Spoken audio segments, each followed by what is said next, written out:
Houston, I understand you attended law school. I did. Okay. I did. And when you came to LA, was your focus to become an attorney? No, it actually wasn't. That was the main reason I came to LA is so I wouldn't become an attorney. And I went to law school in Virginia, and at a great law school, and I really loved the experience and did really well. My focus was on entertainment law and litigation.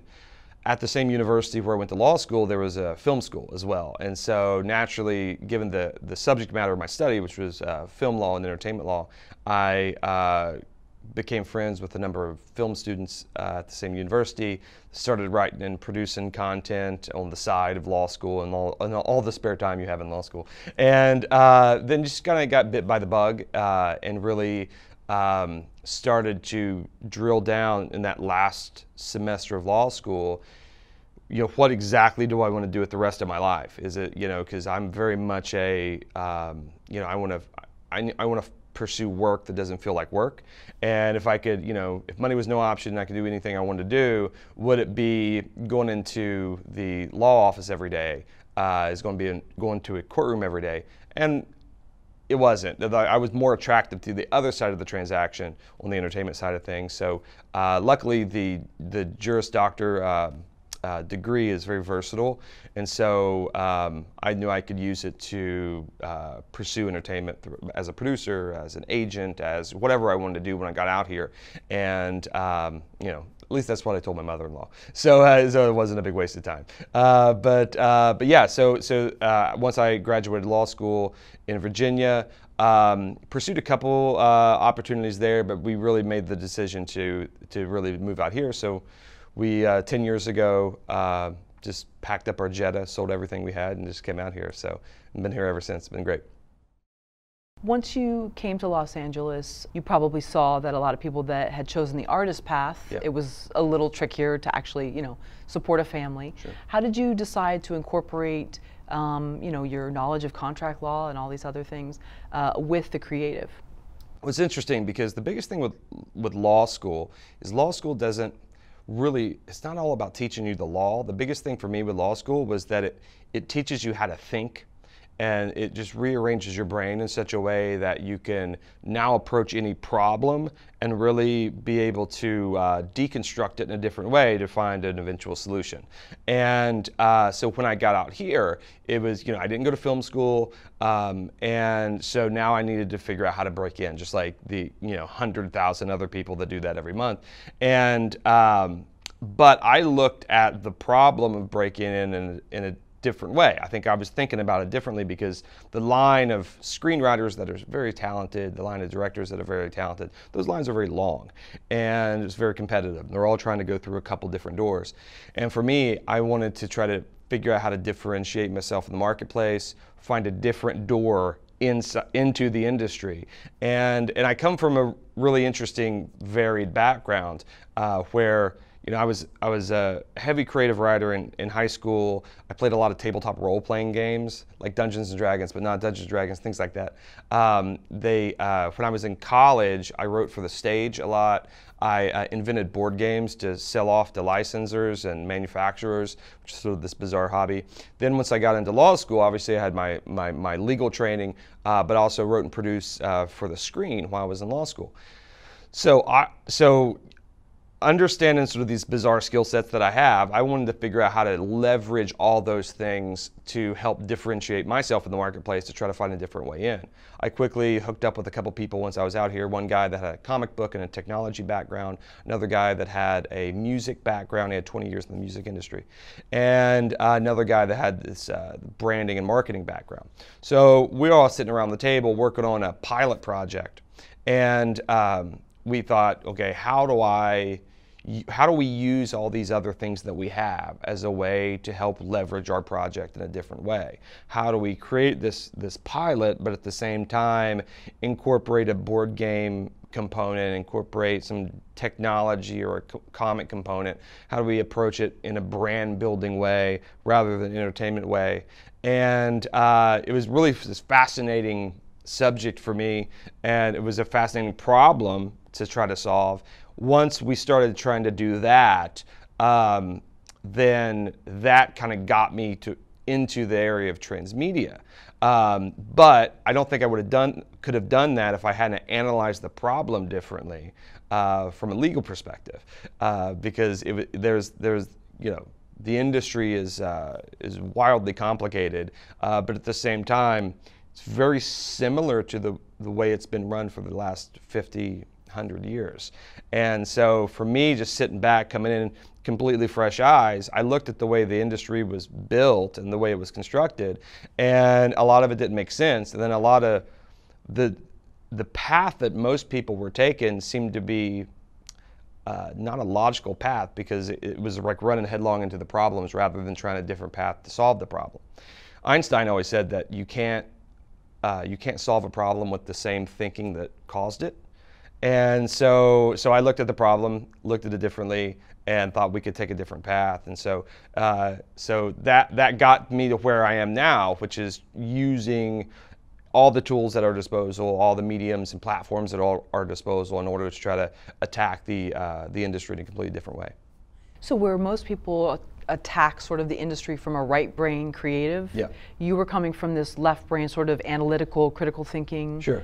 Interesting. So that's where you said they sort of taught you a different way around it. Yeah. Whereas the long line was thinking from this right brain, well, if I create this amazing story, it doesn't matter, I'll be let in. Yeah, exactly. And that's it, and it's interesting, because I don't even want to say that's the wrong way, because it's the more competitive way.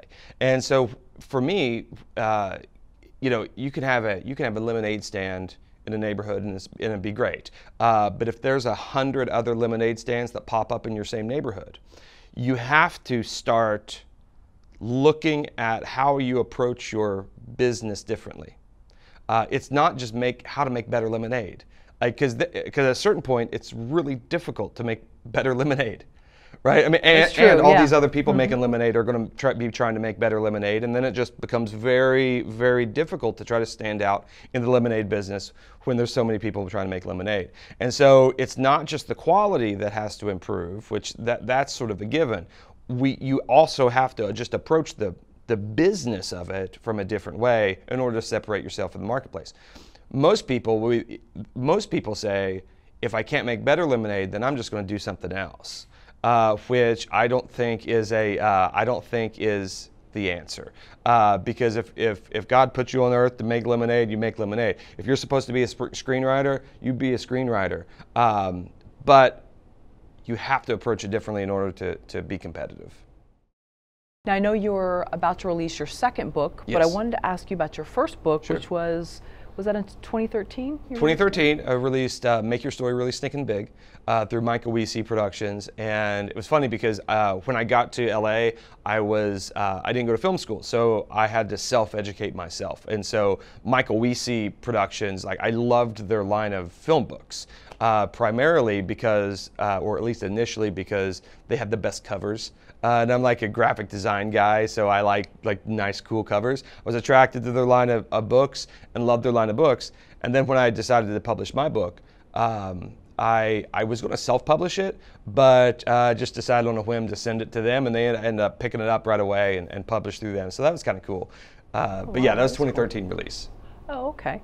And so where were you in your life when you decided to write it, and where would you find the spare time? Sure. So when I first decided to write that book, we were really, me and my team and the guys I was hooked up with, were trying to figure out how to best tell stories that touch multiple mediums and multiple platforms. How do we extend a story across a multitude of mediums in a way where it all works together to form a new experience with the audience? And actually, I didn't realize it at the time, but I brought some of this with me even from law school. I produced a film while I was in law school, and it was this it's like a 25-minute short. And as the film was being produced, I wrote and produced it, I didn't direct it. And as it was being produced, I had an original song produced simultaneously for the film. What was interesting about the film was the protagonist of the film only has a couple lines during the entire film. It's just he doesn't speak hardly at all. He's very much like just this internally kind of a guy. So for the song, when I was working with the songwriter for the song, I thought, well, this was going to be a great way to get inside the character's head. So now the song is going to release these internal thoughts that you don't hear, obviously, or know about when you watch the movie. So now the song and the movie will go together in this really interesting way.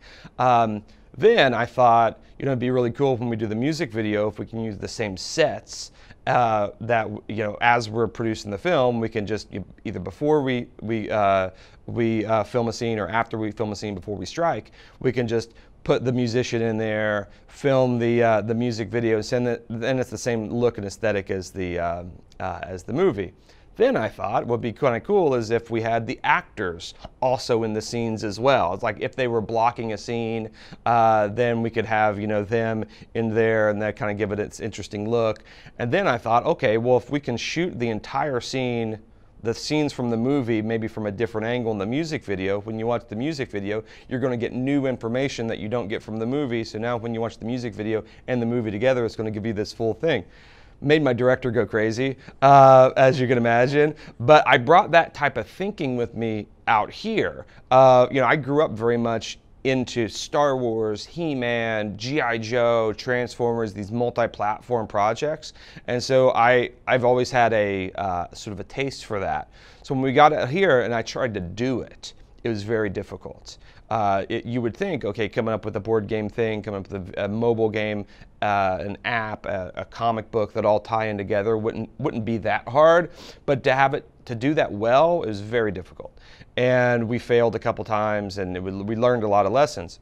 So I hit the pause button and went on about a 2-year research project, looking at every great multi-platform project that I could find, every very poor multi-platform project I could find, and again used my lawyer super abilities to forensically audit the creative choices that they made, the business choices that made. Why did the good ones succeed? Why did the bad ones fail? And I was looking for me just a creative rubric of how to move forward for me, just for me. And you know, and being the genius that I am, I decided to do all the things like the good ones did and not do the ones that the bad ones did. And so I formed a creative process, I guess, a creative rubric that which was just really for me and my own projects and the team's projects. But I decided, hey, this would be kind of a cool book. Again, I'm trying to figure out how to differentiate myself in the marketplace from all the other competitive people. And I thought, if I've created something that works for me, other people that are trying to solve this problem would benefit from this. And so that's when I published the book. So you know, at the same time, I was you know, I was doing legal consulting while I was out here. I was working with, not as a lawyer, but with lawyers on how to best present their arguments to a jury, how to incorporate more storytelling, how to incorporate dynamic visuals, things like that, and basically trying to help produce their courtroom performance in an interesting way. While I was doing that, I was writing the book. And then when I wrote the book, really all I wanted it to be was a business, like a big fat business card for me. But once the book was released, then other people started calling me who read the book. Like Mattel called me and said, hey, we read your book. We want you to come in and talk about a project. The Disney Imagineers say, hey, we want you to come talk about it, which is something I never considered. I was just doing this for me and my own projects, but that sort of opened me up to this whole other realm of work, which was great when you're stuck in a full-time job. Have other options that are closer to where you want to be is always exciting and new and different. And then working with other people on their projects helped me on my own projects, because then you just start to build a facility of diagnosing problems, coming up with quick prescriptions for those problems, and you kind of sharpen that tool, so then when you hit your own projects, it's very efficient. Something you said triggered a question I have further down, but I'll bump it up, and that was, you were talking about the music video of the film that you made while you were in law school. And then I saw a video that you did where you say, when a book turns into a film, then a game, and then a comic book, that's not transmedia, it's multimedia. Yeah. So can we talk about how many people think that that is transmedia, and dispel some of the myths? Yeah, so the you know, especially in the 80s, we had this boom of the multimedia franchise, and multimedia is the same story that's adapted across multiple mediums. You know, the book becomes the movie, that movie becomes the graphic novel, that graphic novel becomes the video game. It's basically the same story and the same plot over and over and over again, just expressed through multiple mediums. Transmedia is sort of this second cousin of that, and where instead of having the Twilight books become the Twilight movie, that becomes the Twilight video game, that becomes the Twilight graphic novel, now we have the books that then set up the movie, that then lead into the graphic novel, that then culminates in the video game. All the different touch points tell a completely different story, but in a way to where all the stories work together to tell one big story.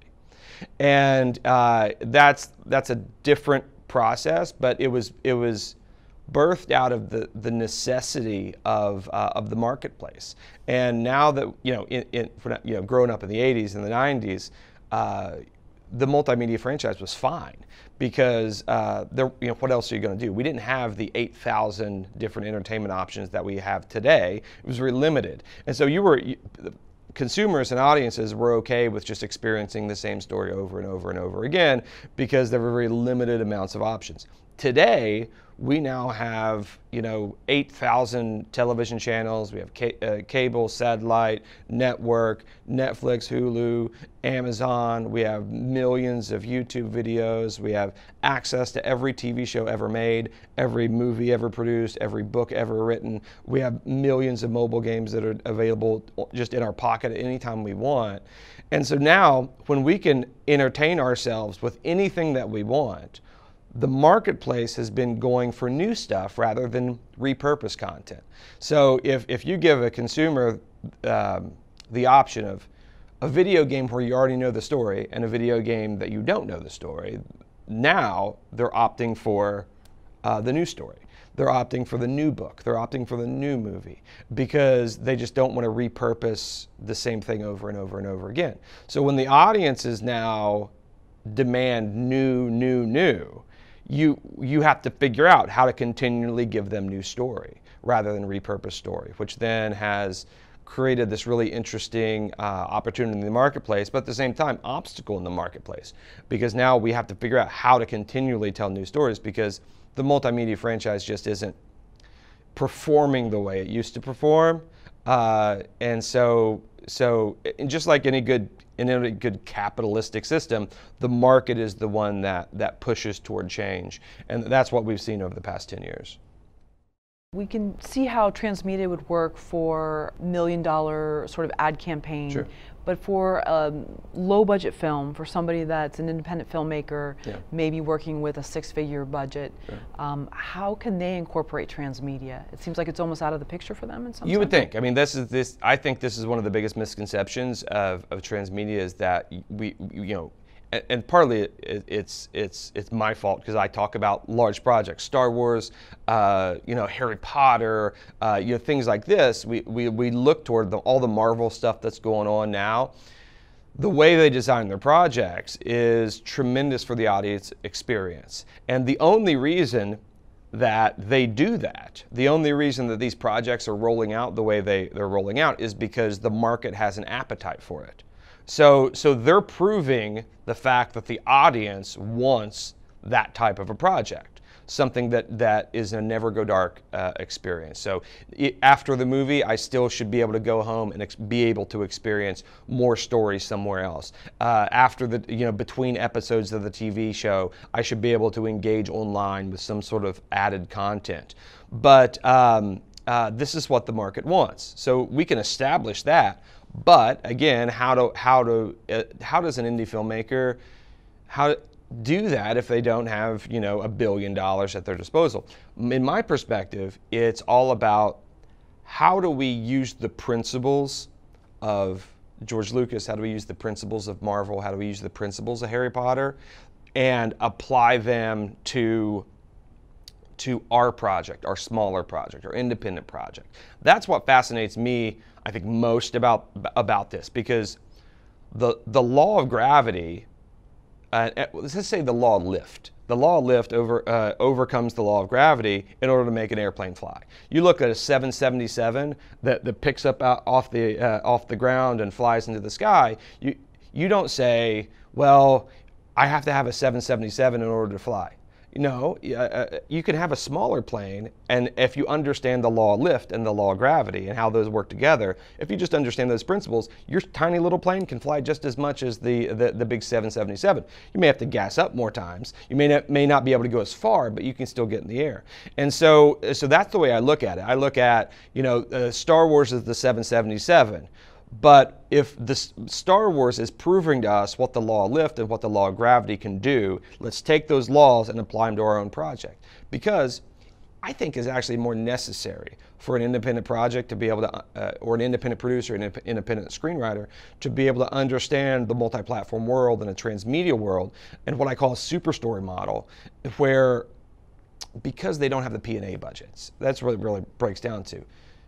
The $300,000 picture, the $100,000 picture, they're not going to have the $35 million P&A budget. They're not going to have the $70 million of P&A to be able to let everybody know who they are, what their project is, and why they should support it. So they have to approach the marketplace differently. Again, if the lemonade stand analogy, if there's 1,000 other lemonade stands, not only 1,000 other lemonade stands, but 1,000 other lemonade enterprises that are much bigger and more expensive, and they have better lemons and more money to spend, you have to figure out a different way because you don't have the same resources. And so if you look at how you advertise, it's to get one commercial on one time for 30 seconds on Fox in prime time, it's $350,000 just for not just the production budget of the commercial, just for the 30-second whole to display one commercial one time. So usually independent filmmakers don't have that to spend. Or if they do, what I say, what would happen if you did one less commercial? What would happen if you took that $350,000 and you would spend it on something that could actually give your fans or people that support your project more content? And how do we differentiate ourselves in the marketplace? How do we spend the money wiser? And so, for me, I look at something like Moonlight. Before Moonlight won an Oscar, very few people saw it. And Moonlight's a great film.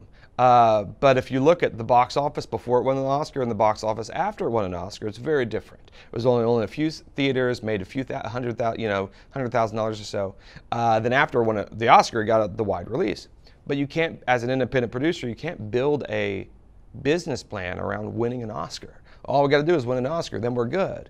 So you got to approach the marketplace differently. And so for me, I want to look at an independent project and say, okay, this independent project, how can I begin to seed interest and awareness and develop pre-awareness before my movie comes out?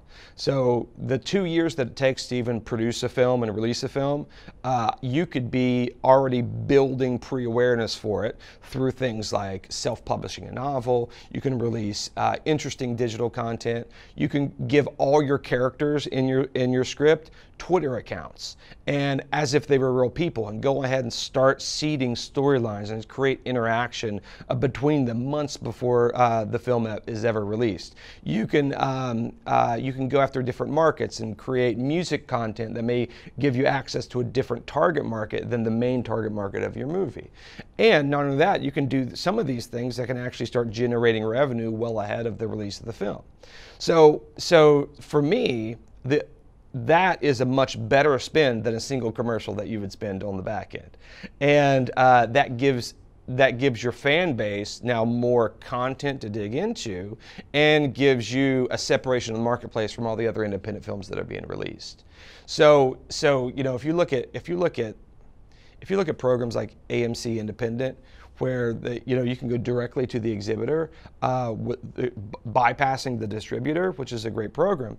The way they choose which projects to put into their AMC Indie program is how are you going to build awareness for your campaign or for your film? How are you going to let people know that you're there, because you're not going to have the distributor paying for the P&A.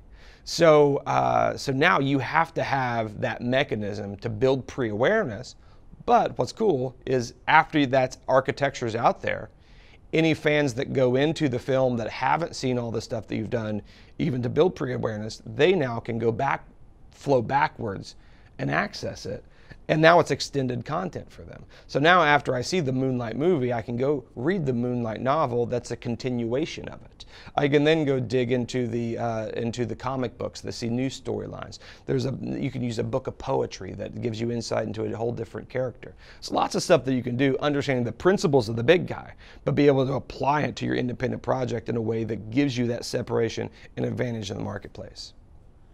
That's excellent. Let me just make sure I understand it, because I still have trouble, Sure. wrapping my mind around the concept of transmedia. So it's like building bridges, if we're using this architectural sort of analogy. Sure. It's building bridges, it's not repeating the same story over and over again. Okay. Exactly, yeah. Okay. For me, I never want to tell the same story twice. That's what my goal is. I go into a transmedia project, I never want to tell the same story twice, because the thing that fans love the most, more than anything, is new story.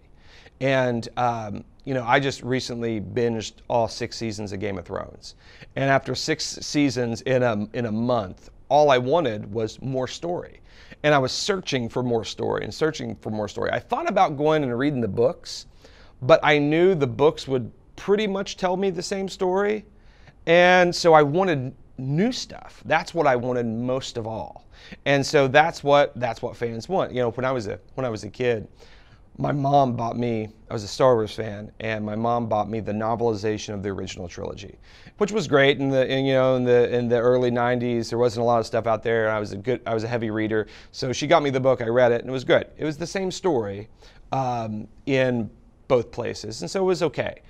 But in The Empire Strikes Back, there's a scene in The Empire Strikes Back where Darth Vader is talking to a group of bounty hunters, and he tells them all to go out and catch Han Solo. Boba Fett is the only one who does, and you never see all those other bounty hunters again. One day, my mom bought me a different book called The Tales of the Bounty Hunters, which was a short story anthology following all those other bounty hunters and their adventure trying to catch Han Solo, and ultimately how they failed. For me, when I read that as a kid, it was revelatory, because it was new Star Wars stuff.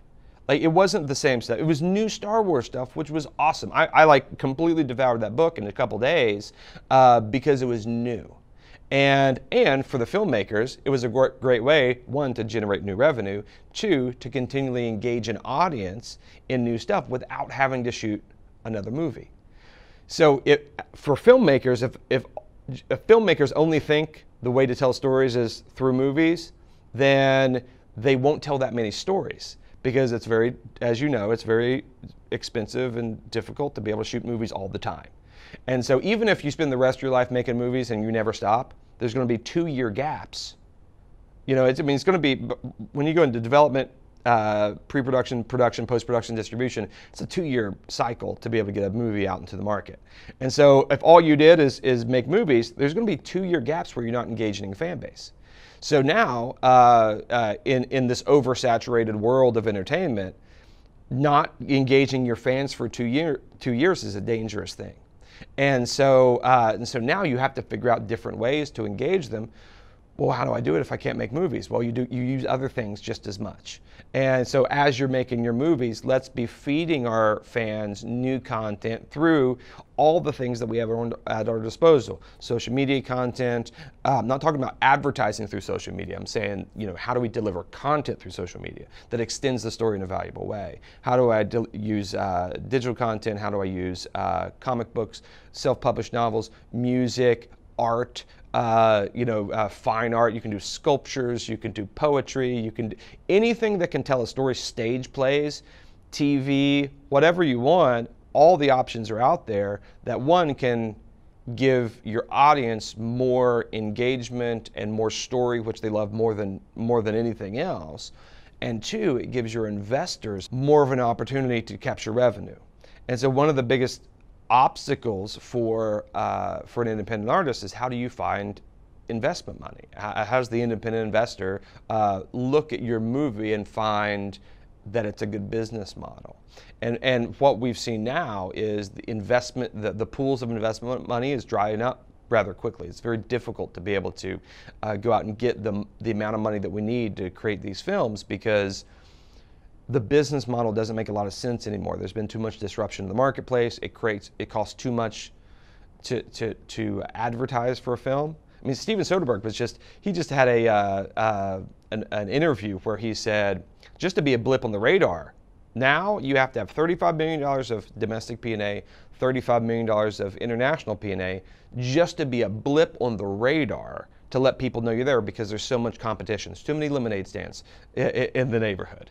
And which means that's $70 million of P&A. To recoup your P&A, it's 50 cents on a dollar. So all of a sudden, to recoup that $70 million of P&A, you have to make $140 million. Add in, let's say you have $1 million production budget, then it's $141 million break even on a $1 million picture. So imagine yourself as a businessman. I go to you and say, I say, Karen, will you invest in my script? For $1 million, we can make this amazing film together. And all we have to do is make $141 million, and you get all your money back.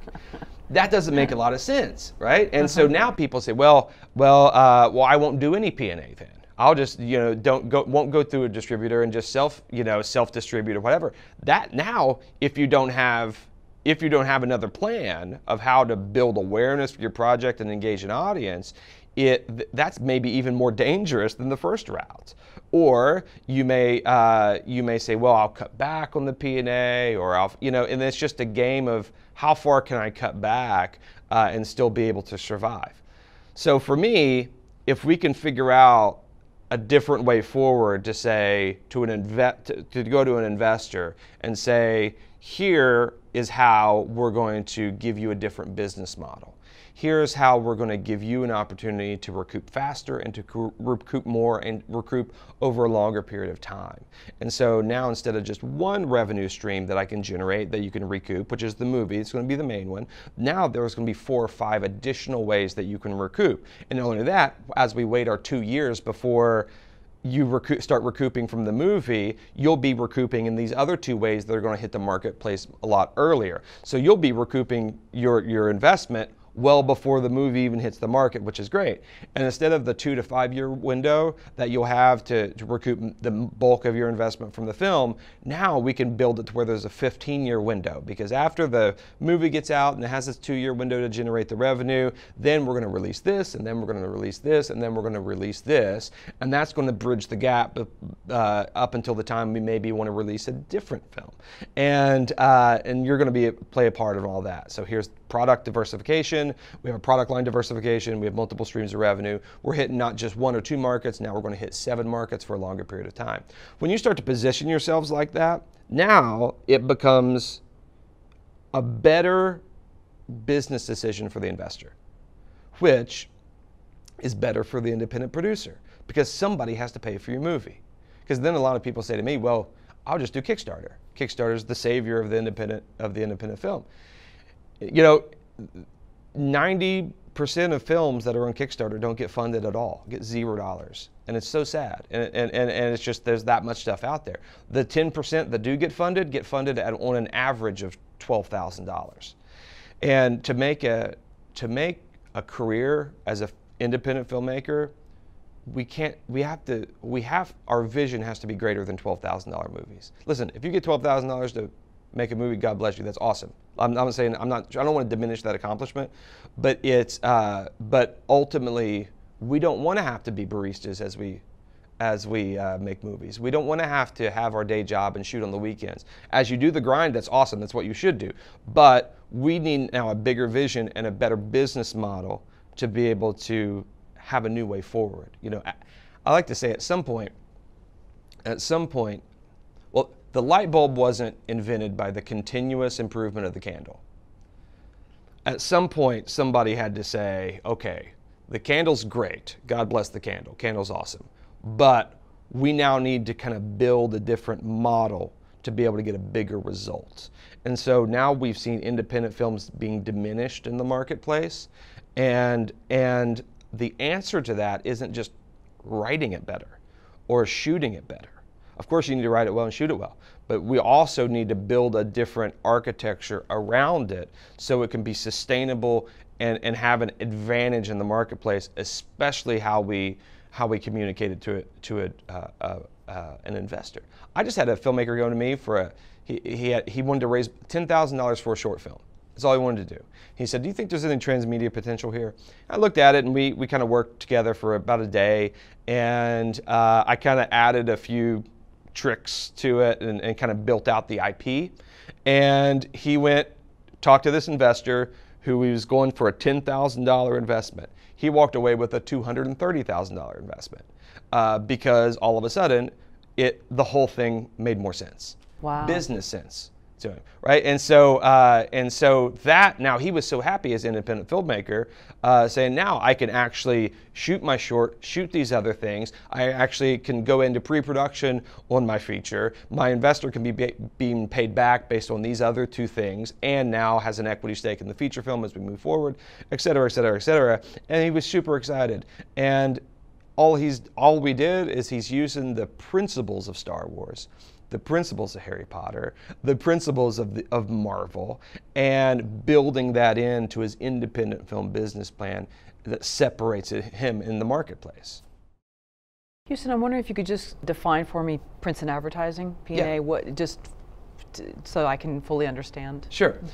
P&A, prints and advertising, is the way to build awareness. It's basically the marketing for a film. It's people don't use prints as much anymore. The prints is being changed to more digital stuff. So the A in P&A is, I think, the large case A, the uppercase A, and the small p. But it's how a distributor builds awareness for the film and makes sure everybody knows about the film. And so that's great because in an oversaturated world, you need to be able to let people know that you exist. I mean, today, access to people isn't an issue. That's no longer a problem because of the internet. I can shoot a movie, I can put it on YouTube, I can put it on Vimeo, I can put it up on the internet in 100 different ways, and instantly I'm in 3 billion people's pockets around the world. So now, like, access to people is not an issue ever again, more likely. Like, that's not a problem. The problem is, if my movie's in your pocket or in your purse, how do you know it's there? And so that's really the biggest issue right now. And so they think, well, all we can do is make sure we pump up our P&A to have these exorbitant P&A budgets. And that's the way to let people know that they're there. But in an era where people hate advertising, people hate marketing, we invent technology just to skip ads. And I'm sure I'm not the only one that when I'm watching a YouTube video and there's an ad on before the video, I'm just staring at the bottom right-hand corner, ready to click as soon as it's zero, right? Like we're trained to avoid advertising.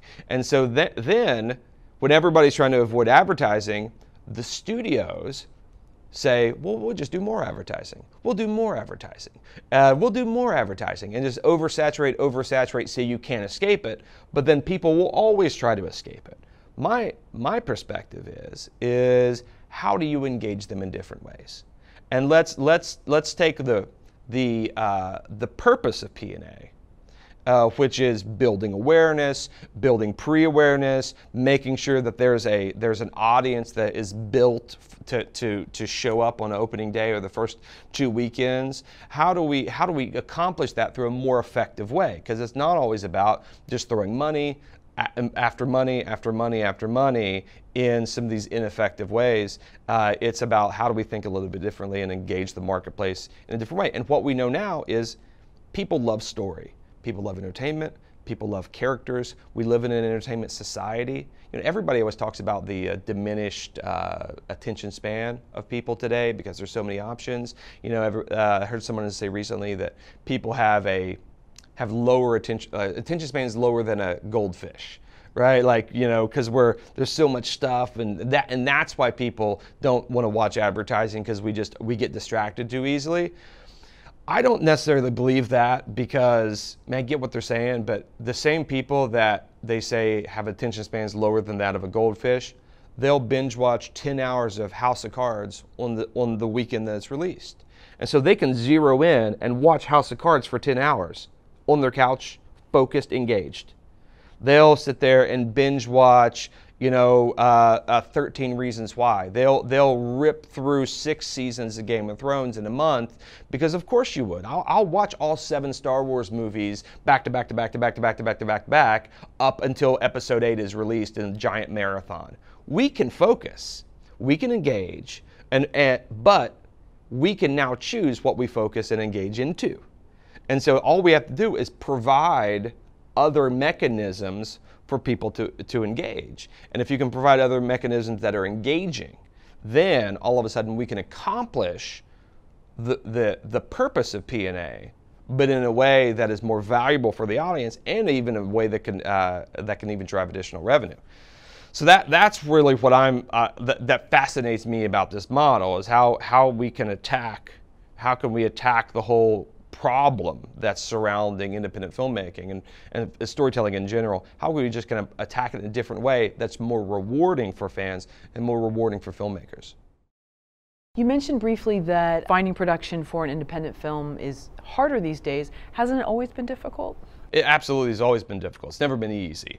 But what's happened is it's an already difficult task has become more difficult because to really engage investors and businessmen and businesswomen, you actually have to make the whole venture make business sense. Now, there are always going to be some investors that have discretionary disposable income that can just believe in your project and dump money into it, whether or not they get a return or not. There's always going to be that marginal group that hey, you put my granddaughter in your movie, then yeah, I'll put $100,000 in, sure, and or they just believe in the purpose of your project and they'll dump it in.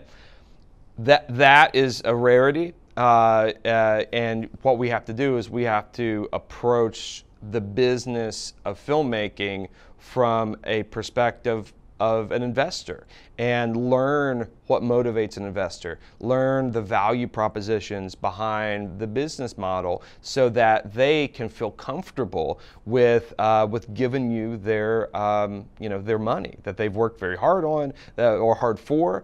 And now, once they give you your money, you as a filmmaker have what I'll give you a law school term, is called a fiduciary responsibility. You have a fiduciary responsibility, which is a legal and ethical responsibility to be able to take care of that money, take care of the investment, and do everything that you can to get a return on that investment. And so it's not I never take anybody that gives me money lightly at all. It's one of the highest compliments and one of the biggest responsibility that you have as a filmmaker. And so now in order to get that, you have to have the whole thing make business sense. So you have to imagine what motivates an investor. It's probably not your 3-act structure. It's probably not your really amazing B-story plot. It's not your interesting subplots. It's not your plot twist in your Act 3. It's how do you get them a return on investment? It's the amount of ROI, the return on investment. It's how long is this going to be in the marketplace? Is this a short-term investment or is it a long-term investment? It's how big is the market that you're trying to attack? Is it very small or is it very large? There's these things that we have to try to figure out. Filmmakers hate this stuff because they're creatives, right? That's why usually filmmakers need good, directors and writers need good producers, because producers can think this way. But from my perspective, is if a creator, if the writers and the directors, if you can be thinking this way from the beginning, and approach the creative decisions that you make in your story in such a way that optimizes your IP, your script, your project for larger investment and larger revenue potential, all of a sudden that's the best, because you're not just leaving it to the quote unquote bean counters to figure out. You're not leaving it to a producer to sell the investment. The creative is optimized for the investment. For example, going back to the principles of George Lucas. Darth Vader, the scene in Empire Strikes Back where Darth Vader is talking to the bounty hunters could have been between Darth Vader and Boba Fett. There didn't have to be any other characters there. Just Darth Vader saying, Boba Fett, go catch Han Solo. But Lucas made the creative decision in the story to have Boba Fett and 8 other bounty hunters there in that scene. Now, what that did, that creative decision then spurred a whole other product that was part of the business plan, which was this anthology of short stories that existed in the marketplace to engage the fan base and generate revenue. That all was premised and created and birthed out of the creative decision of the writer and director to have multiple characters in the scene. So a lot of times there's been this divide, this thinking that there's a divide between the creative and the business. But if the creative can understand the business and create in a way that optimizes the project for the business, then there's so much more opportunity out there. Because if it's not built right creatively, then that will maximize or limit the type of business opportunities that you have down the road. And so if you can just build the project right, present it right to an investor, and it makes business sense. You know, I was talking to an investor in Canada recently who we were part of a project, and I call him, he's this big time angel investor. He has 10,000 angel investors underneath him in his network of angel investors. This guy's a big guy. And I got on the phone with him. He said, hey Houston, I'm going to give you 10 minutes. And I said, okay. He said, I charge $10,000 an hour for my business consultation. I don't speak anywhere for less than $25,000 per event. And it's not fair to all those people that pay all that money that I give you a bunch of free time. But because we had a little bit of a relationship because we spoke at a similar event a few years prior, he said, I'll give you 10 minutes free. And I said, okay. He's a guy who's like straight business guy, right?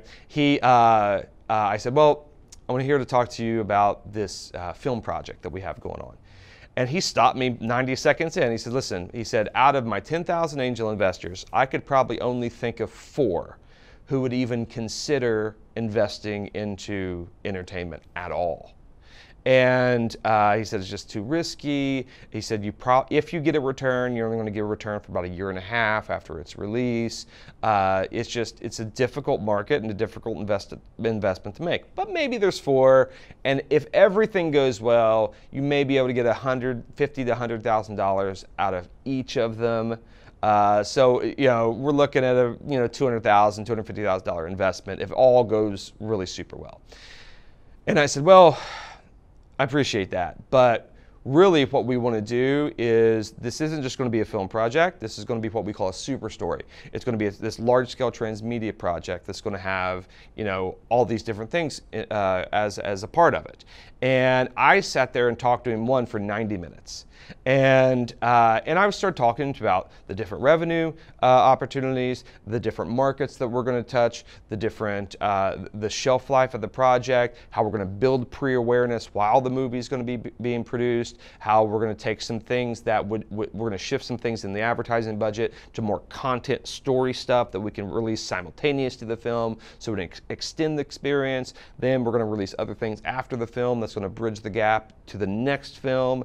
And he said to me, in 30 years of investment, no one's ever approached me with an entertainment pitch that has sounded like this. He said, this sounds like a franchisable business more so than it does a movie. He said, based on this, I think we could do 2 rounds of financing. I think we could do a $75 million round of financing and a second round of $50 million. I could probably give you access to 4,000 of my angels. And he said, because now it makes business sense.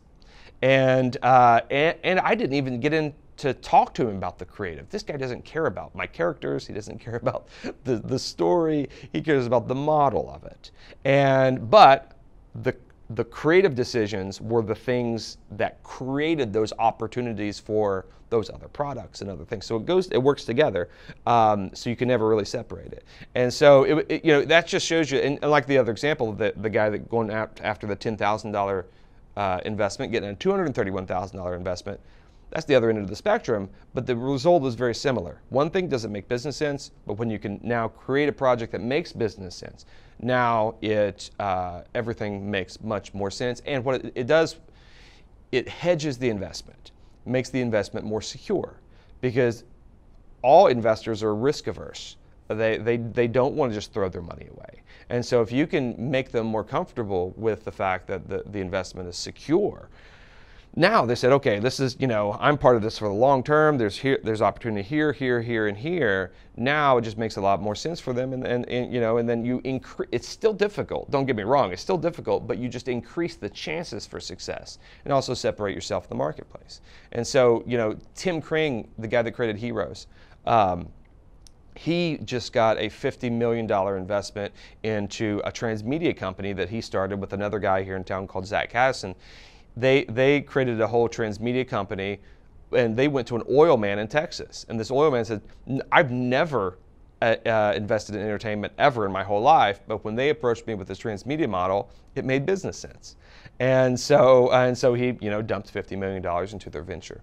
And so what it does is it gives you access to a different type of investment and to more investors, when you can really understand how markets work, how we can get more audience, how we can get different types of audience, how we can diversify income, et cetera, et cetera, et cetera. All this sounds very uncreative, right? I mean, I can see like screenwriters watching this video are probably cringing right now. But what was really interesting is none of these other opportunities of the tie-ins or the spin-offs or the other products that you can surround your project with, those won't be possible, or at least possible in a good way, if you don't create the story to be able to optimize it for that. Go back to that Lucas example. He made the creative decision to have 8 characters in a scene rather than 2. That then fueled hundreds of thousands of dollars worth of revenue and an engagement opportunity for the fan base. So the story drives the business. Let's take Close Encounters of the Third Kind, Sure. and Star Wars. Let's say they both came out around the same time. Why did one have a longer shelf life and the other one is just this amazing nostalgic film that those of us at that time remember fondly? It's fascinating to look at that case study because, yeah, you have 2 films that had similar budgets, both had similar type of filmmakers. They were targeting a very similar audience. They were released at the same time. Like, everything is the same. One becomes a really good movie that people love and actually did pretty well, Close Encounters of the Third Kind. Another becomes a $50 billion brand. And so there's a variable in there somewhere that created that separation in the marketplace. And we can look at that and probably guess pretty closely why that happened. There's a book that I read recently called How Star Wars Conquered the Universe, where they ask Steven Spielberg this exact same question. And because him and Lucas would actually give each other producer points on all of their movies. And so Lucas had producer points on Close Encounters. Spielberg had producer points on Star Wars. Obviously, Spielberg got a better part of that deal. And they said, well, why did it work out so well for Lucas and pretty well for you, but it's not even in the same ballpark? He said there's 2 reasons. He said from the beginning, Lucas approached this project not as just a single film. He always had a broader vision. He understood that there was a story before this, there's going to be a story after this. Maybe he didn't have all the things planned out exactly and have it all worked out, but his vision was very big from the beginning. And secondly, he said he had a world that people wanted to explore. He had a story world. He said, I never even gave any a thought of my story world. The setting of Close Encounters is our world that's just being invaded by aliens. But what he did, he created a world that people wanted to continue to explore. And if you can create a world and an IP, an intellectual property that people want to continue to explore, then all of a sudden that then makes the room for the other things that you want to do. And so, you know, what's really interesting about Lucas in the same book is that he didn't grow up wanting to be a filmmaker. He grew up wanting to be an architect. And he worked at his dad's toy store every summer as a kid. And so he approached filmmaking not from a filmmaking standpoint. He approached it from a architectural and toy standpoint. And he still went into make a good movie, of course, but he then approached it, the industry and the creative and the writing of it in a completely different way that then fueled all these opportunities. If you look at from the original Star Wars movie, the cantina scene where Luke and Obi-Wan, they go into the cantina and there's all those crazy aliens around, and this is where they find Han Solo for the first time.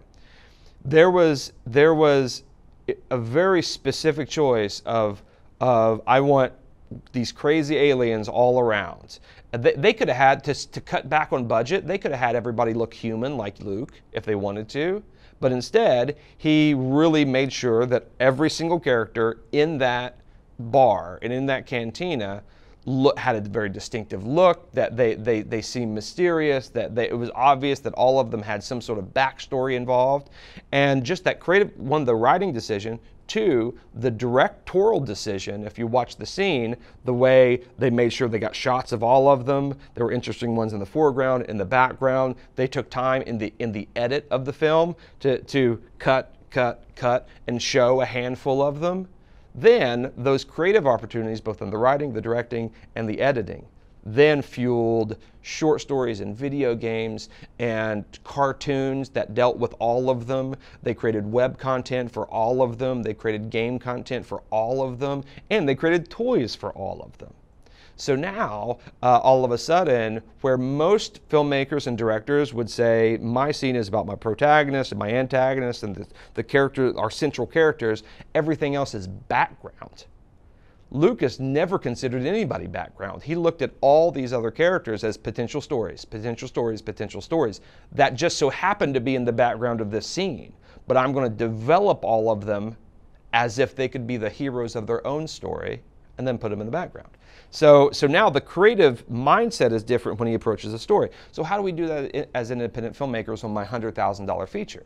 Well, all of a sudden, the roommate of your protagonist, now that's just in the background on a few different scenes, now you should take the time to think, how do I make that guy interesting or that girl interesting? How do I give them an interesting look or an interesting backstory? How do I make them, how could I make them the protagonist of their own story?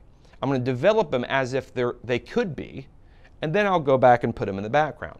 Now, when I approach my short film, this really interesting, weird, eclectic character is now in there that could then spur a whole companion novel. Maybe it's an EP of music. Maybe it's a whole social media account where this crazy character is tweeting back and forth leading up or after the film. There's lots of different things using the principles that you see from Lucas and now applying that into your specific smaller project. Houston, with your first book, Make Your Story Really Stinkin' Big, is this sort of an entrepreneurial view of storytelling, or do you also cover craft and technique?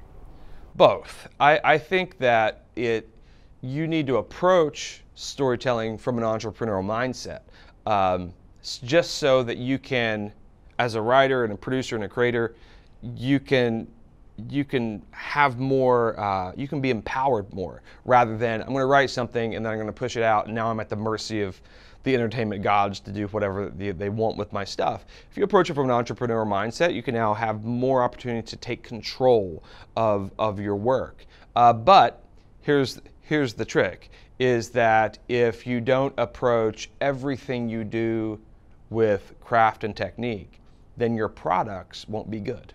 And so in a transmedia business model, we have a diversified product line of not just the film, but a film plus this, plus this, plus this, that all work together for one amazing experience.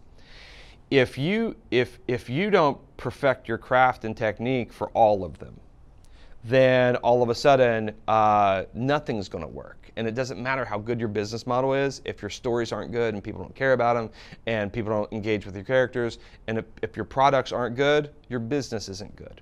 And so it's an interesting balance of understanding the entrepreneur model and then being able to harness the craft and technique for the individual products within that model. That's the sweet spot of how to make the whole thing work. Because a lot of people say, well, you know what, do you think every movie needs transmedia? Do you think can't you just leave room for a film that doesn't need it? Because, you know, did Hemingway really need to franchise Old Man and the Sea? Does Moonlight really need transmedia extensions? And because typically any offshoot that you have of an original work isn't as good as the original. And, you know, if you have sort of the companion this and the spin-off this and the tie-in this, sometimes they're just not as good. And they actually can diminish the original work because you surrounded it with just crap. And I can't argue that necessarily, that doesn't happen, because it does. This is why the creators need to approach the transmedia model and every touch point of that model with the craft and the technique, and to make sure that everything is great. Because if you tell me that not everything needs, Manchester by the Sea, like, does that really need, a first-person shooter that goes along with it? Well, maybe not a first-person shooter, but maybe there is a book of poetry that goes along with it. Maybe there's a novel that goes along with it. Maybe there's a companion album. This is different than the soundtrack, an album that tells a story from another character's perspective that adds to the story in a really interesting way. Maybe things that fit the brand. Maybe it could use that, because what you're telling me when you say not everything needs transmedia, this is what you're really telling me. You're telling me that audience doesn't need more of your story. And you're also telling me that your investors don't need any more money. And neither one of those things should be true. The highest compliment for an artist, for a filmmaker, is for an audience to say, I love what you did and I want more of it. It's the highest compliment you can ever receive. Not just it was great and I want more. It's the highest compliment you can get. And so for you as a filmmaker, you have to try to figure out, how do I give them more? How do I give them more? How do I continue to cultivate and engage my fan base? But it's too expensive to be able to do movies all the time. So now we have to look at the rest of our toolkit. I mean, imagine going to a restaurant and you have the most amazing entree you've ever had in your life-changing meal.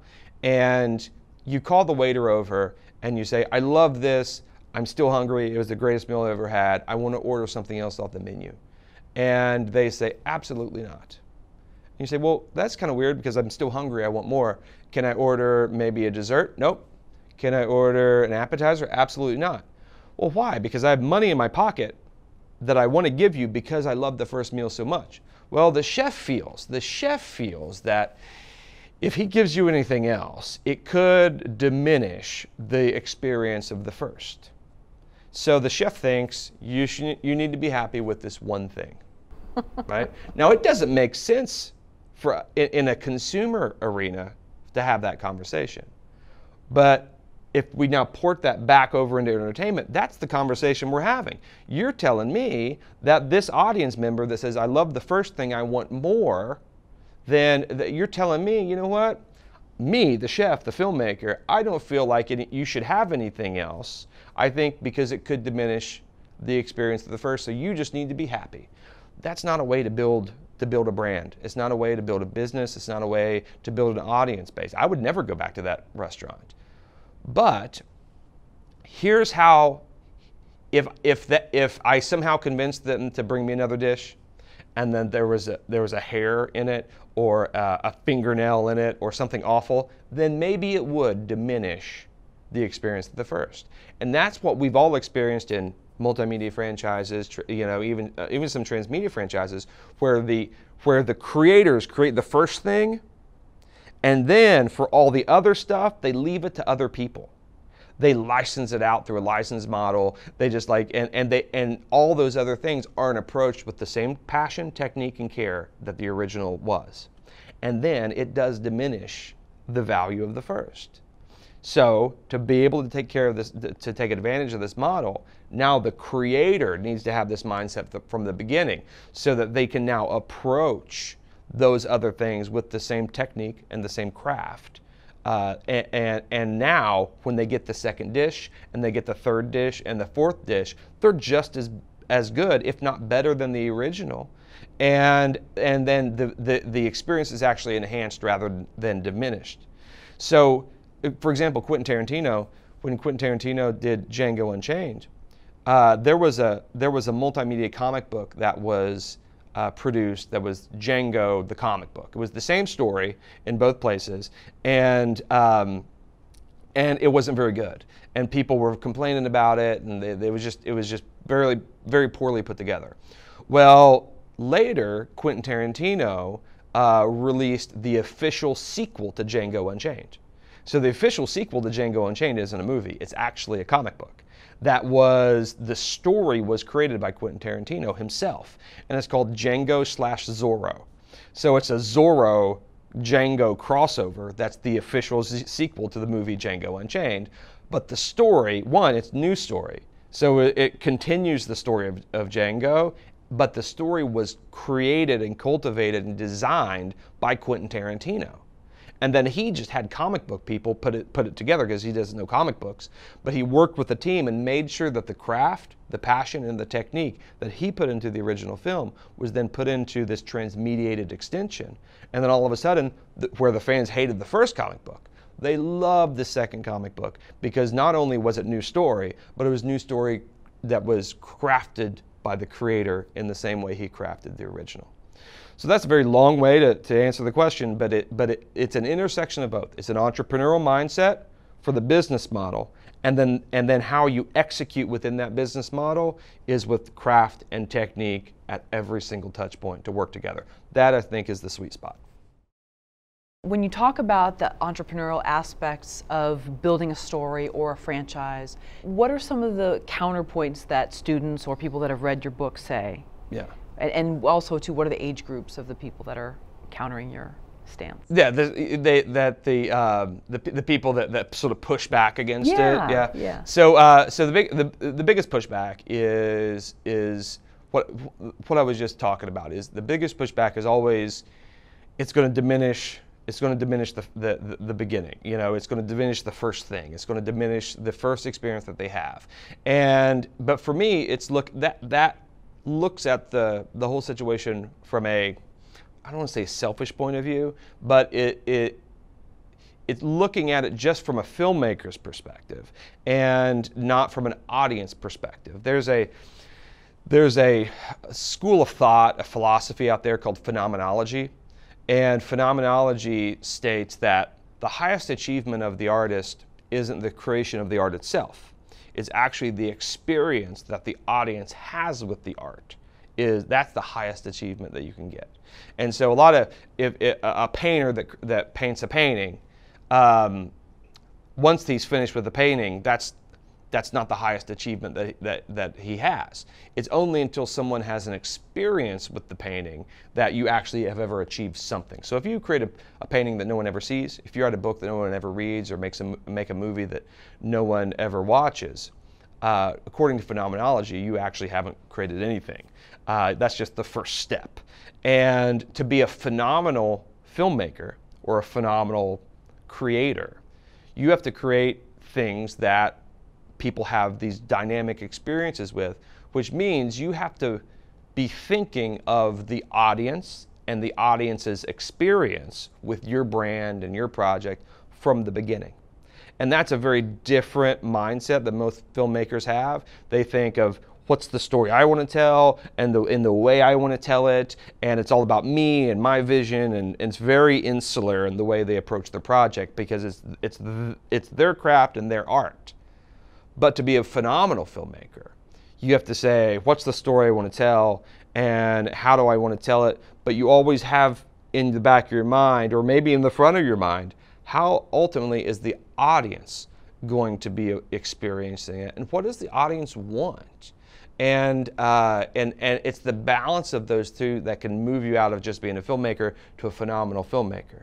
And so what the audience wants right now is they want more story. They want more of this amazing world that you created, more of these amazing characters that you've created.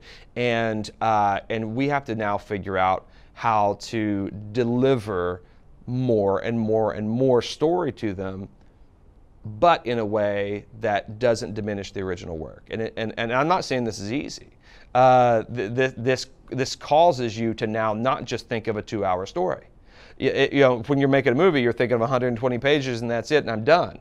Now that's just step one. Now I got to think almost like in a television mindset of where I'm not just creating the pilot episode, I'm creating the pilot episode the rest of the first season and 7 seasons from here on out. And so now you're thinking of 100 stories rather than one.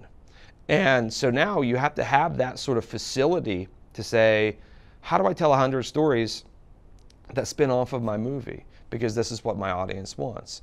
And so that's the trick, and that's the big pushback. Another pushback is I don't know how to do the other stuff. I don't know how to make comic books. I don't know how to make music. I don't know how to make any of this stuff. Well, the good thing is that there are people who do. In every industry, every creative industry out here, there are people that are looking for collaborations and partnerships, and because they're trying to figure out how to break in as well.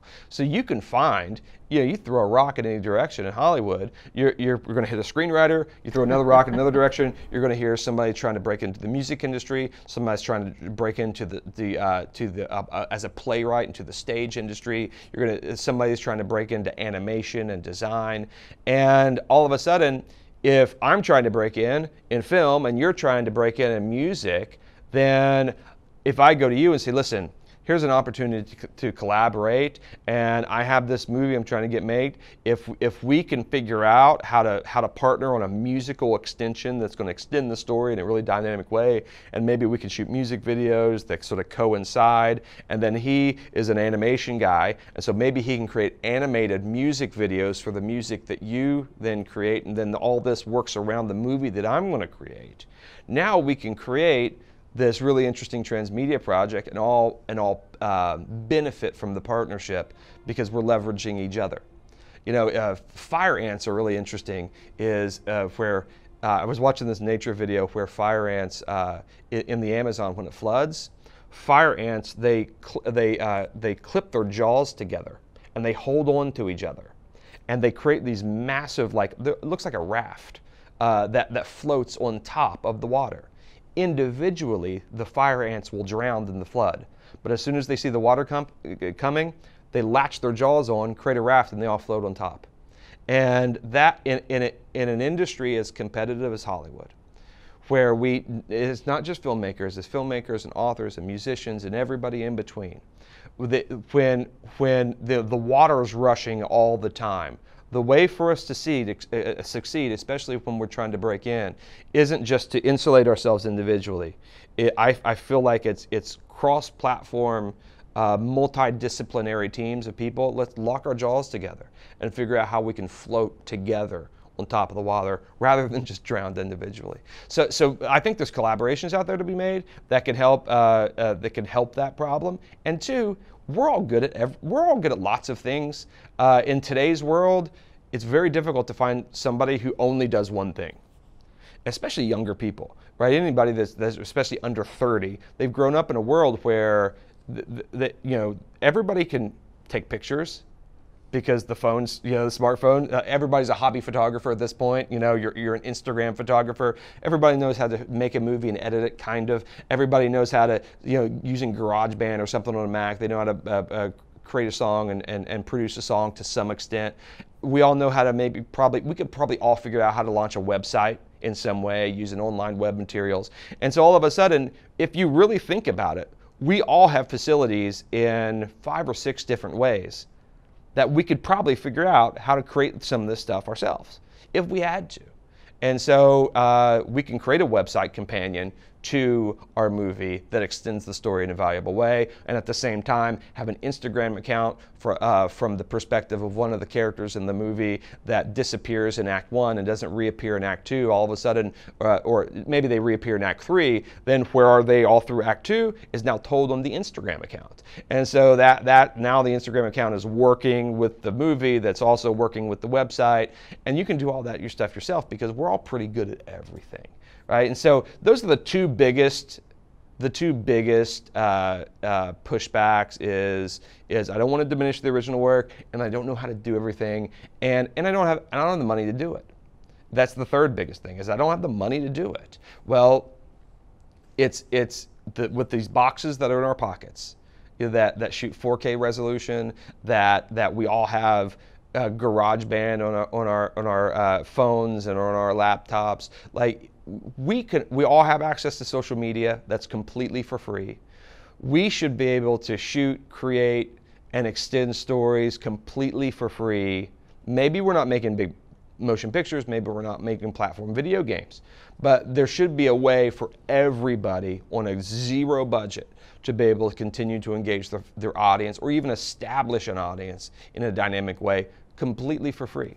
I knew these guys that created a podcast, and they wanted to launch an independent movie, and that was sort of this. It was about this crazy, wacky, kind of haunted town, and it was this really weird thing.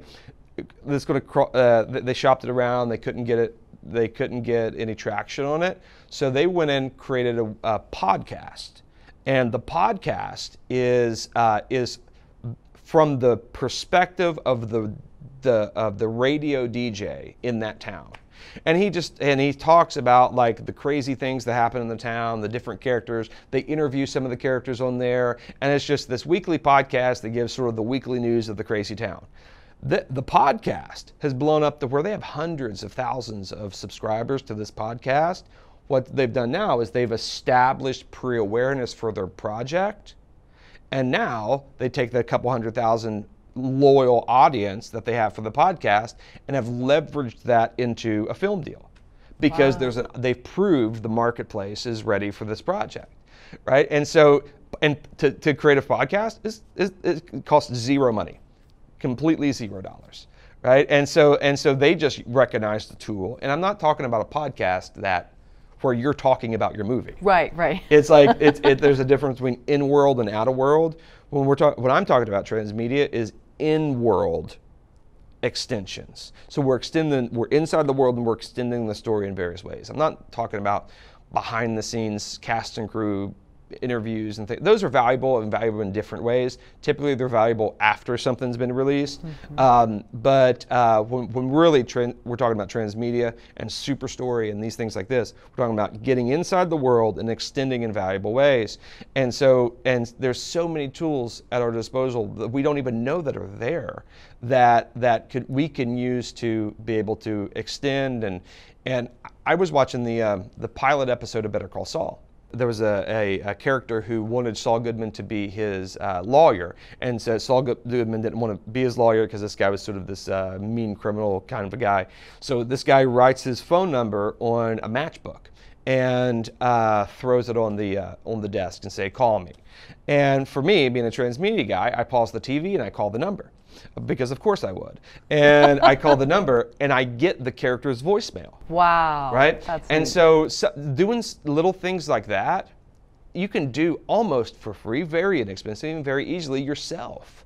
Right now, when you say I'm going to write my book, and or I'm going to release my movie, I'm going to now implant these things into the scene where people can just use their cell phones, call the different numbers, get the different number, the characters' voicemails, be able to leave them voicemails, be able to listen to their voicemails, and be able to set up these fake phone numbers. You can do one phone number for a year for like $14 that just goes to a voicemail. It's very inexpensive, but at the same time, very valuable to the fan base. And it just kind of makes it feel different. Like, wow, this is cool. I'm like doing this really interesting thing. So there's lots of tools that we can use that we just don't know are there, that are very expensive. You don't need the Star Wars budget to be able to use the principles of Star Wars. right? You don't need this stuff. We just need the principles to understand the rubric, and now we use those low cost tools to be able to attack the marketplace in a very different way. Houston, with your current book, Make Your Story Really Stinkin' Big, you have a chapter entitled Build Your Characters a House to Live In. Yes. Can we talk about a little bit what that entails? Yeah, absolutely. And so what's interesting now is from a transmedia perspective, from a superstory perspective, the Producers Guild of America has ratified a transmedia producer credit. And they ratified that a few years ago, and they say you need 3 storylines in at least 3 mediums that all operate in one narrative universe. And that one narrative universe is what I call a story world. And so now, to be able to approach a transmedia project or any sort of project, we now need to not just think about the individual story that we want to tell. We need to think about the place where the story takes place, the world in which the story lives. And that's what I call a story world. And that's that one narrative universe that the PGA talks about. And so there's a difference between story world and story. The story of Dorothy and the tornado and Landon and Oz and going on the adventure of the Yellow Brick Road is a story. But the story world is Oz itself. That is much bigger than Dorothy. Dorothy is just a single story that takes place in a much bigger world. Luke Skywalker is just his epic journey to destroy the Death Star, and the story of the dysfunctional Skywalkers, the Skywalker family, is just a single story in a much bigger world. The story of the Matrix is Neo and Morpheus and their adventure trying to deconstruct and tear down the Matrix itself. But the story world of the Matrix is a futuristic Earth that's been taken over by machines, and they use people as batteries and put them in a weird VR environment as they use them as batteries. That's the world of the Matrix, which is much bigger than just Neo and Morpheus' story, and that's just one story that you can tell. And so now I look at not just what the individual story is, but what's the story world that we need to build around that story. Because what happens is if you build your story world right, one, it'll be more attractive to an audience. Remember, one of the 2 reasons that Spielberg said that Star Wars was so much more valuable than Close Encounters was because he said that Lucas built a world where people wanted to explore. And so the story world is a key component in multi-platform success because that holds the rest of your story potential. So one, it's more engaging for the initial story that you want to tell, but also it creates more potential for more stories moving forward. So if we put it into a consumer, like a consumer model, and if your individual stories, if you look at them as commodities, and so my individual story is an orange, and I need to sell my orange in order to get money. And this is my business. And if I'm holding oranges, I could probably just only hold a couple individual oranges to take them out to the side of the road to sell. But if I want to sell more oranges, I need a box. And if I have a big box, now I can have 30, 40, 50, 60 oranges, depending on how big my box is, that I can now take to the side of the road to sell my oranges at my orange stand. So having the box to hold my oranges increases my revenue potential for my venture. The story world is the box that holds your individual stories. And so some story worlds are very big, like Star Wars, like Star Trek, like Game of Thrones and Westeros. There's these gigantic story worlds. Other story worlds are much smaller, but at the same time, they can still hold multiple oranges, which increases revenue potential. So these are the things that can attract investors and attract buyers. But we have to look at the building of a story world as a separate discipline of telling a story. And it's something that most people don't look at as a separate, sort of the separate discipline or a separate style of creation. Because just because you're a good storyteller doesn't mean you're a good world builder. Just because you're a good world builder doesn't mean you're a good storyteller. You need both, and in order to succeed on sort of these big levels. So in my original book, Make Your Story Really Stinkin' Big, I outlined some strategies of world building. It's not building a world and telling a bad story. That won't work, because if you build a great world and tell a bad story, your product's not going to be any good. You know, I'm a fan of big worlds, big, you know, I grew up Star Wars, Lord of the Rings type of stuff, so I like these big worlds. But you look at something like the Wachowskis when they did Jupiter Ascending, and that was a tremendous world that they built, but the movie was was not as good as the world, which ultimately made the project just not sustainable. And so you can build a great world, but if you have a bad product that you put out, bad movie, bad book, bad TV show, it's just not going to work. If you tell a great story with a bad world, you could win an Oscar, but you're not going to be able to extend the life of the project or be able to do all the other things that you want to do, because your multi-platform potential and your revenue potential and your story potential all reside in the story world itself. So now we need both. There are these two things that we need to be able to tell what I think is a 21st century story. Is we need a great story world and great stories within those worlds. That's what's great about the Hunger Games. The world of the Hunger Games is really interesting and cool, but at the same time, Katniss's story within that really cool world is emotional and engaging and something that people can all get behind. Harry's story in Harry Potter is interesting and emotional, and we want to follow that, but the world behind Harry is just as cool. And a rule of thumb that I use is, if you can take out your main character and what's left is really cool and interesting, you probably have a good story world. So like, we can take Katniss out of the Hunger Games, and Panem, which is the story world, is still really interesting and cool. Even without Katniss, it's really cool. If you take Batman out of Gotham, or Batman out of Batman, you have Gotham. Gotham is such an interesting story world. They have a TV show, Gotham, that doesn't have Batman in it. It can sustain on its own. You take Luke Skywalker out of Star Wars, arguably you've made it better. A lot of people think he's the most annoying guy in there. So there's other characters and other interesting things that you can follow. Same with Game of Thrones, same with all these things. Even something like Deadwood on HBO, Westworld, The Leftovers.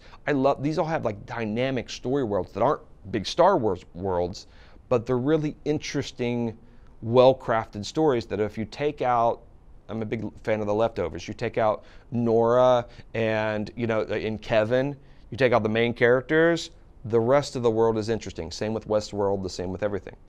But if you take Rocky out of Rocky, right, then you just have Philly, you know, and like 1970s Philadelphia, which you can see the difference, right? And so now what happens is that whole brand around Rocky is built on Sylvester Stallone's aging shoulders, and you can't get away from him. And I know they're trying to pass the torch to Creed, and that was good, but you can see where they've been limited because they didn't build a great story world, but they won an Oscar, right? And so my thing is, let's win an Oscar and build a great story world around it, so we can extend and expand as much as we want. And so in that original book, Make Your Story Really Stinking Big, I outlined some strategy. In my new book, You're Going to Need a Bigger Story, then I even go into more strategy about it, because what we've seen in the past couple years is there's been a premium put on how to create great story worlds from independent creators,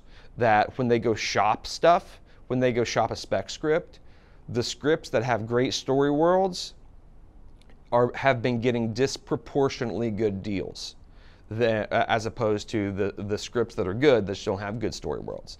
So if you look at the spec deal, the average spec deal, say, is $200,000, $250,000.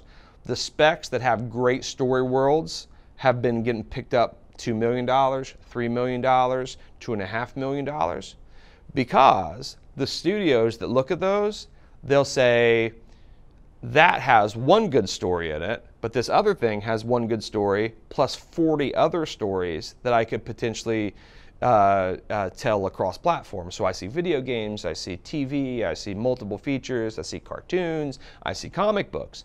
So from a studio's perspective, all of a sudden, spending $2 million on 40 stories rather than $200,000 on one story is a better buy. It's like going to Costco and buying in bulk. And so if they think if I can buy the big IP that has lots of story potential, now this is a wise long-term investment for us. And so I just took 2 projects to China, and over the past couple months, and went over without a script and sat with Oscar-winning producers who said, we don't really look at things without a script. And I say, well,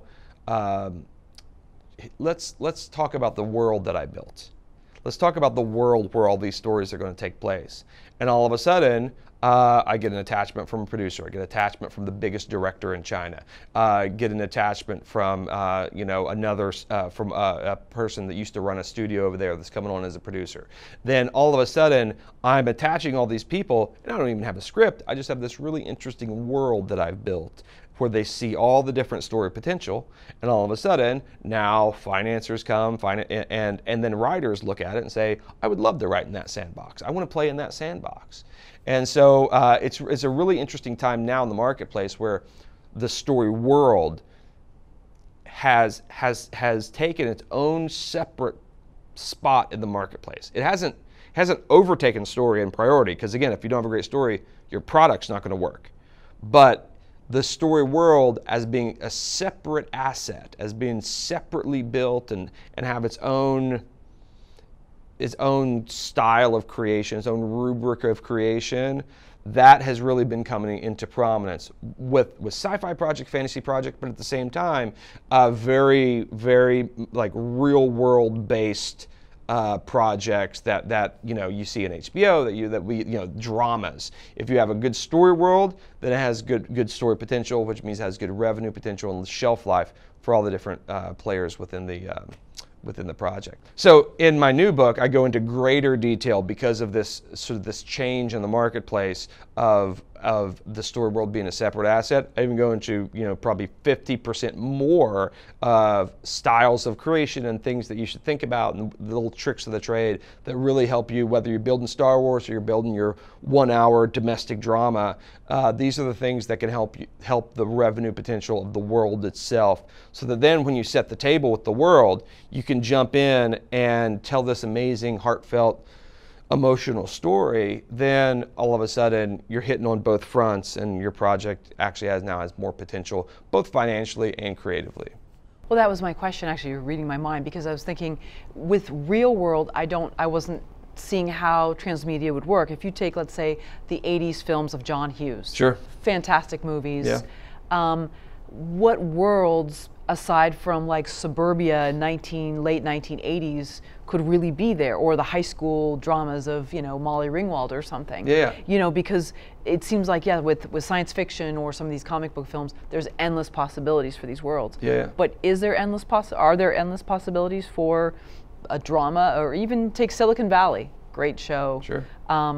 Maybe they're more so, but if you look at some of the films of that are more drama based, or even romantic comedy, sure, are there chances for world building? I think absolutely, because I think Silicon Valley is is a great example, because outside of the specific characters in the Silicon Valley show, Silicon Valley itself, the world of Silicon Valley, is very interesting and fascinating. The way that whole thing runs and the people who reside there, you can see more than one story than just a handful of characters, right? And so now you're just it's taken the Google Earth view of a story and saying, what I have right here, is that interesting? So you could have something like Rocky, for example. I say, right, you take Rocky out of Philadelphia. Well, if I wanted to try to retrofit transmedia around Rocky, I'm going to have to try to figure out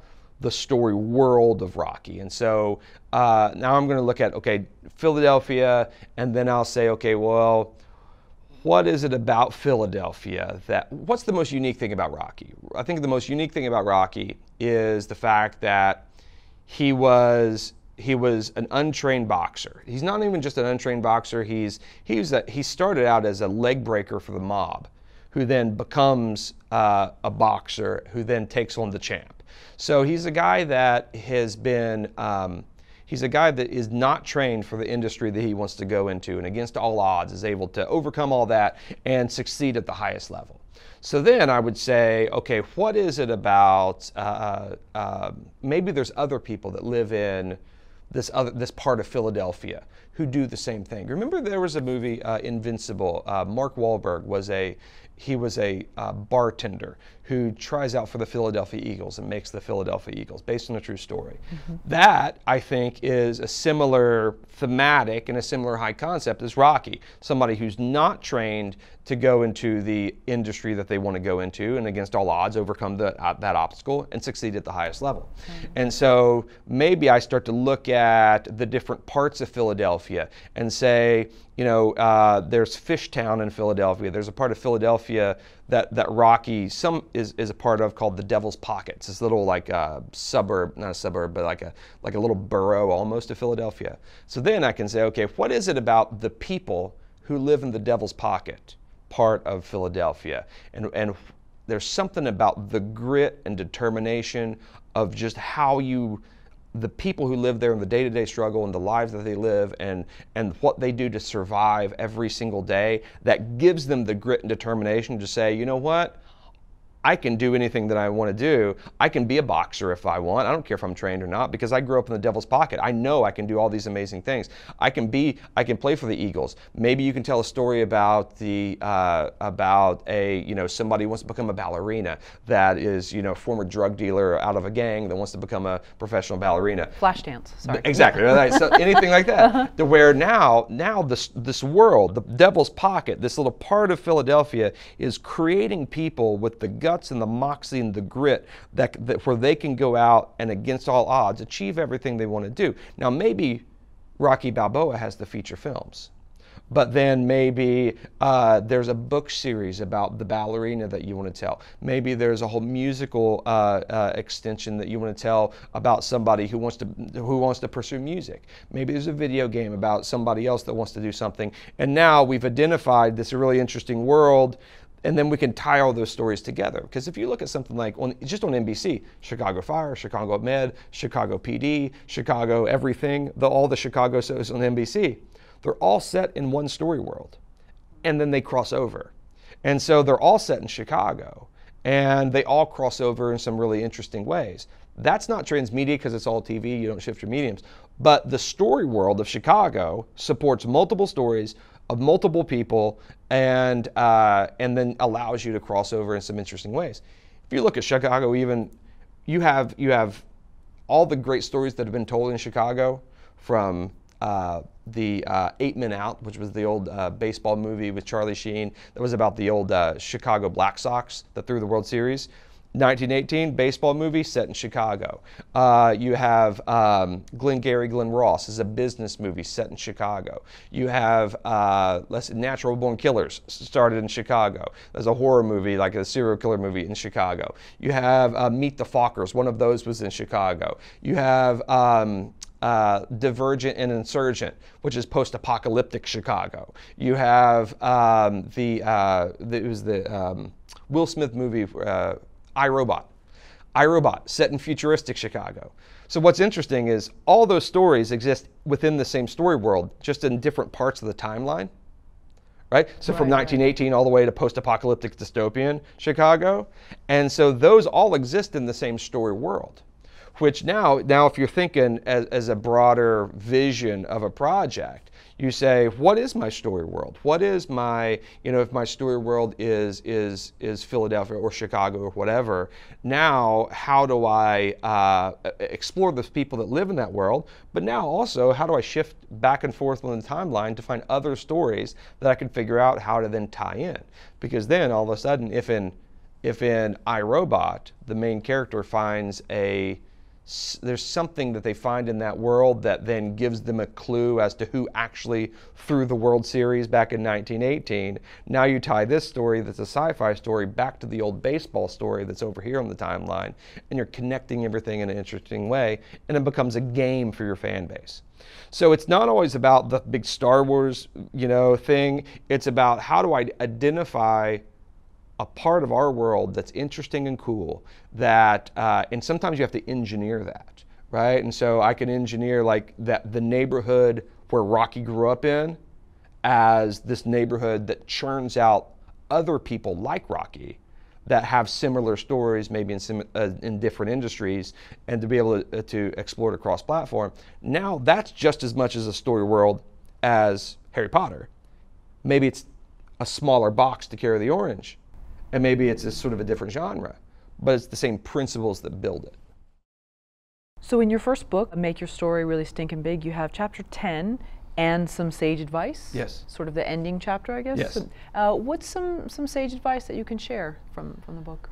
So the biggest thing I would tell people that are either trying to break in or that already are in and then trying to figure out how to stay afloat is to think outside the paradigm, outside of the path that we're all given, the same door that everybody's supposed to go through, the same way that we're supposed to do things. Start thinking outside those boxes, because when you can think outside those boxes, there's more opportunities than you realize to actually differentiate yourself in the marketplace and continue to do the thing that you love the most, which is tell stories, and to create things that people can participate in and be affected by. And so for me, it's the mindset of having a mindset of disruption, having a mindset of innovation, having a mindset of an entrepreneur who builds a consumer brand rather than how a producer builds an entertainment brand. If anybody builds an entertainment brand the way an entrepreneur builds a consumer brand, you build it differently because there's different principles at play. But for some reason, people live in this little Hollywood bubble, and they think free market economics doesn't impact anything. We're just all about story, in our as long as I just write good scripts, then I'm good. And sadly, for 95% of writers out here, even working writers, that just writing just being great at your individual craft isn't enough. And unless you're one of the top A-list, number one person in the town, or the top 10 writers in the town, everybody's trying to figure out, how do I stop going from paycheck to paycheck? How do I stop? Because even if you're like A-list, you're still going paycheck to paycheck. There's always periods of uncertainty. There's always periods where the new up-and-comers are in there and things start to wind down a little bit and you got to get out there and hustle. They may be big paychecks to big paychecks, but there's a stress and a pressure that is just around this industry, that if you don't start thinking outside of the paradigm, it'll wear you down after a while. And so the biggest advice I could get is just get out there and look at all the tools that you have at your disposal and figure out how to use all of them in the best way. How to look at models that have been there for 100 years and say, how do I incrementally deviate from that? How can I operate within it, but at the same time put pressure on it from the outside to start to change it? How can I establish myself and my brand as a writer and a filmmaker as a different brand than all these other 8 million people that are trying to do the exact same thing as me? How do I do all those things? And so that it's not always, how do I just write the better script? Because it's very difficult to write the better script. So now, if you put yourself in a disruption mindset, in an innovation mindset, I'm thinking outside the box, I'm kicking the box down the road, and looking at it just from a completely different mindset. Now there's opportunities that they'll see that they didn't see before because they were too myopic, right? They'll see that maybe if I create a multi-platform transmedia super story that has a film and a book series and a TV show and a video game component and a mobile game component, then if I build that, I can shop it as a movie, but at the same time, I can also shop it as TV, but at the same time, I can also shop it as a video game, but at the same time, I can also shop it as a book series. I worked with a filmmaker who was trying to shop a TV pilot for years. And I said, okay, well, let's build some of this stuff out. And she built a book series into her plan. as she was shopping her TV pilot, she was able to take this book series and get a publishing deal out of it, where she was never able to get the TV deal, but she ended up selling it as to a publisher, got a publishing deal, is now a working author with books, and is using the audience she's building from the books. Now the TV networks are coming to her to say, can we put your books on TV? And so what that did is it gave her not just one outlet that she just kept going after, because she's like, I'm a TV writer, all I can do is TV. Let's think a little bit bigger. Let's think differently and think about how to approach the marketplace differently. What the networks and the studios and all the buyers, what they really buy is audience. What they buy is pre-awareness. And so studios and networks don't reboot things because they love them. People didn't greenlight, the studios didn't greenlight Baywatch because they love Baywatch. They greenlit Baywatch because there's a pre-awareness of Baywatch that makes the investment less risky. And so if you understand the principle of what they love is pre-awareness, then all your job is as a creator is to, how do I create pre-awareness? If I can create pre-awareness for my TV show, create pre-awareness for my movie, I've solved the problem. Because if they love pre-awareness, I'm going to give them pre-awareness. But how do I do pre-awareness for a movie if I'm a filmmaker? I can't do pre-awareness for a movie by making another movie, because then it's a catch-22. Well, the way you do pre-awareness for a movie is to now do something other than a movie. Let's go out and do something that we know we can do, easy in the marketplace, that can quickly build an audience. Maybe you publish your own book, maybe you do music, maybe you do social media, et cetera, et cetera, et cetera. And then you build that pre-awareness for it. Then the studios and the networks, they now will listen to you. You have a different conversation because you've broadened your thinking and you've established your pre-awareness. Not only that, but you've generated revenue, made your investors happy, et cetera, et cetera, et cetera. So you only get to that point if you think outside the box. You have to think from not from a story perspective, but an IP perspective. Think from an IP perspective, then again, execute on a story level, but you always have to think from an IP perspective so that you can take advantage of different opportunities.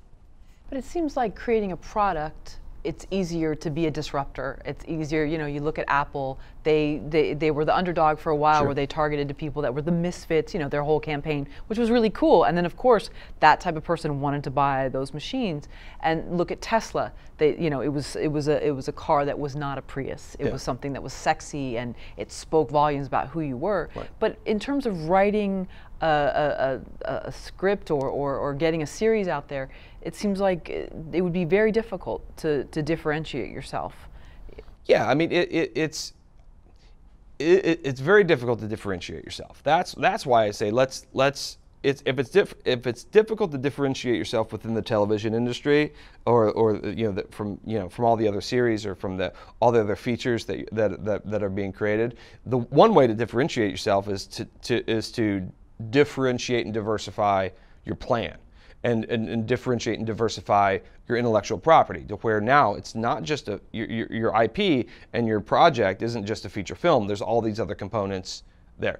When you do that, you differentiate yourself as a creator. Okay, I see what you're saying. And so you can look at somebody like J.J. Abrams, like George Lucas. Their brand isn't the same brand as any other filmmakers. People look at them almost in a different category. Sure. Okay. Right? And so that helps differentiate you from the beginning. Secondly, if you get good at it, what it does is also allows you to do it for other people.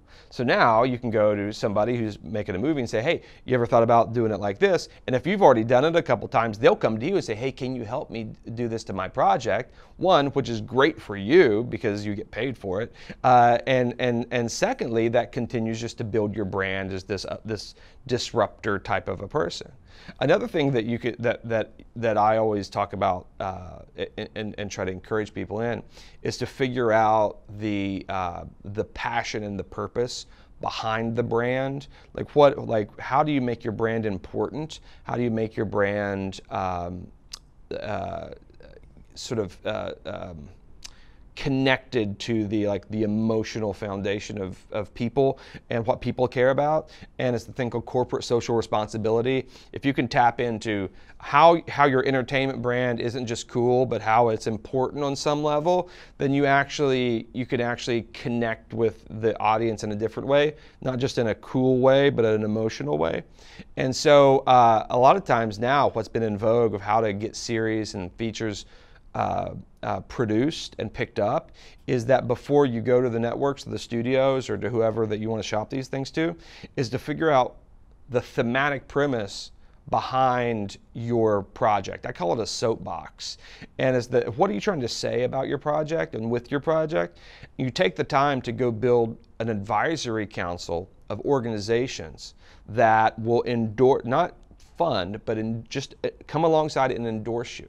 And so if you have something like the movie Get Out, that is very much one, it's a great movie, but it's infused with this race-conscious soapbox that really is seeded with the evils of racism and how it's very apparent. But if you have a project like that, take the time to go to the NAACP, to Black Lives Matter, to some of these other organizations. Say, I just want you to endorse me, and because the reason that I want to create this project is I want to enhance the lives of certain people in this certain way. If you have a project that is like The Leftovers, that is all about grief and how you manage grief and how you manage loss, and then all of a sudden take the time to go find organizations that are focused on how to help people manage grief, how to help people manage loss.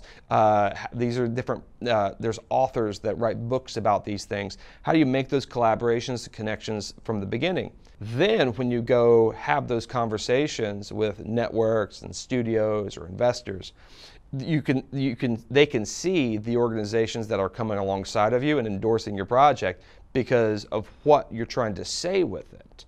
That then also distinguishes you in the marketplace as well, because you're now moored to organizations and entities that have been well established in society. Not only that, if the organizations endorse you, then their donor bases and the people that they connect with will also support it, which then proves that there's a market for the project.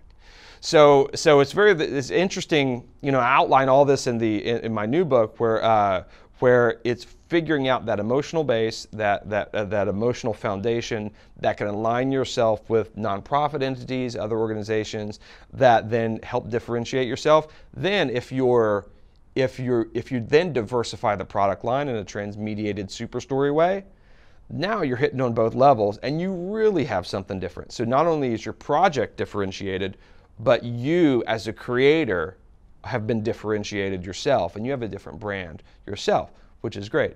But you only get to that point is if you elevate your thinking above, I'm just a filmmaker, I'm just an author, I'm just a director. That's all I am.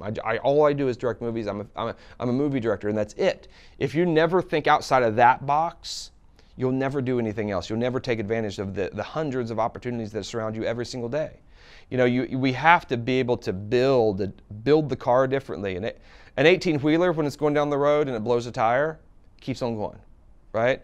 But if you're a filmmaker and you're riding down the road on a unicycle and you blow that tire, you fall flat on your face, right? So we have to figure out the machine that we're riding needs to be built differently so that we can help differentiate ourselves and keep going and float on top of the water, right? And so mixing all my metaphors at this point, but you get what I'm trying to say is that it's a mindset, it's a vision that if you don't have, you're not going to be able to take advantage of it. But if you do have, there's so much stuff that you can do. It's incredible once people, it's like seeing the Matrix, right? You now see, oh, I can do that, and I can do that, and I can do that, and I can do that, and I can collaborate with this person, and I can generate revenue over here, and now I can do this and generate pre-awareness, which then loops me back around to have better conversations with the network studios and investors that I wanted to have conversations with from the beginning, all the while building this really dynamic, robust audience base that will then follow you for your entire career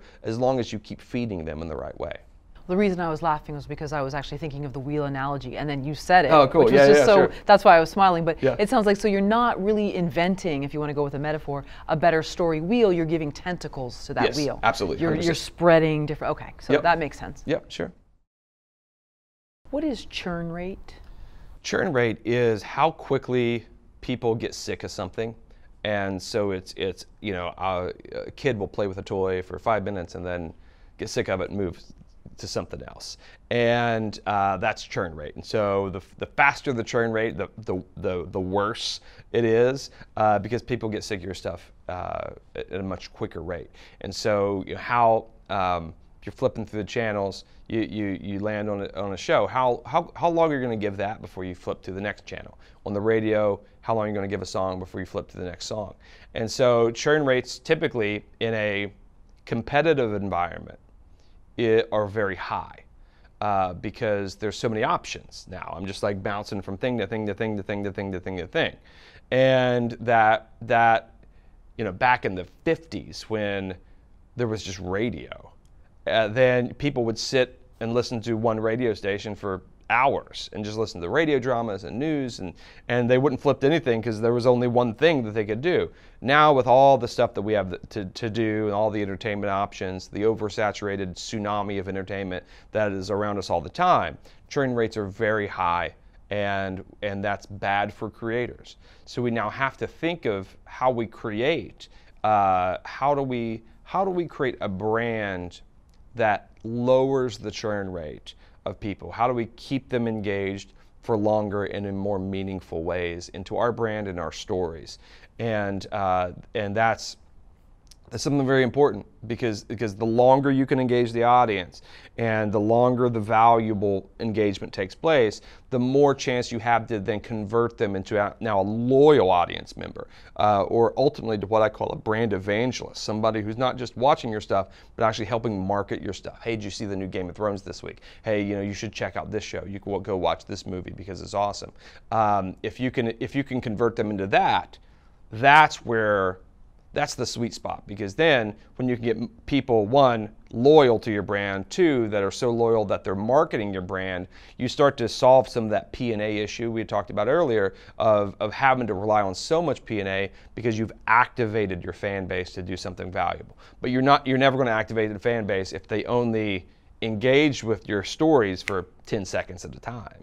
So now we have to slow that down, get them engaged, and have that engagement be valuable. And if you can do that, then all of a sudden you've separated yourself from the marketplace and solved a major problem in the industry, which is these high churn rate issues. So does that mean we keep our content shorter or give them breaks? Well, it depends. It depends on your content. But the thing that people love most is story. We live in an entertainment culture, and people love story more than anything else. And so again, whereas attention spans may be seemingly low, they're no longer low if you can engage them with story. If you have a great story, they'll watch it for 10 hours in a row, and that's fine. So a 10-hour binge watch is a very low churn rate because they're watching for 10 hours, they're not turning off. So this is where technique and craft come into play. If you can understand how to hook them fast, give them new and better things as you go through the story, then all of a sudden you're starting to lower that churn rate.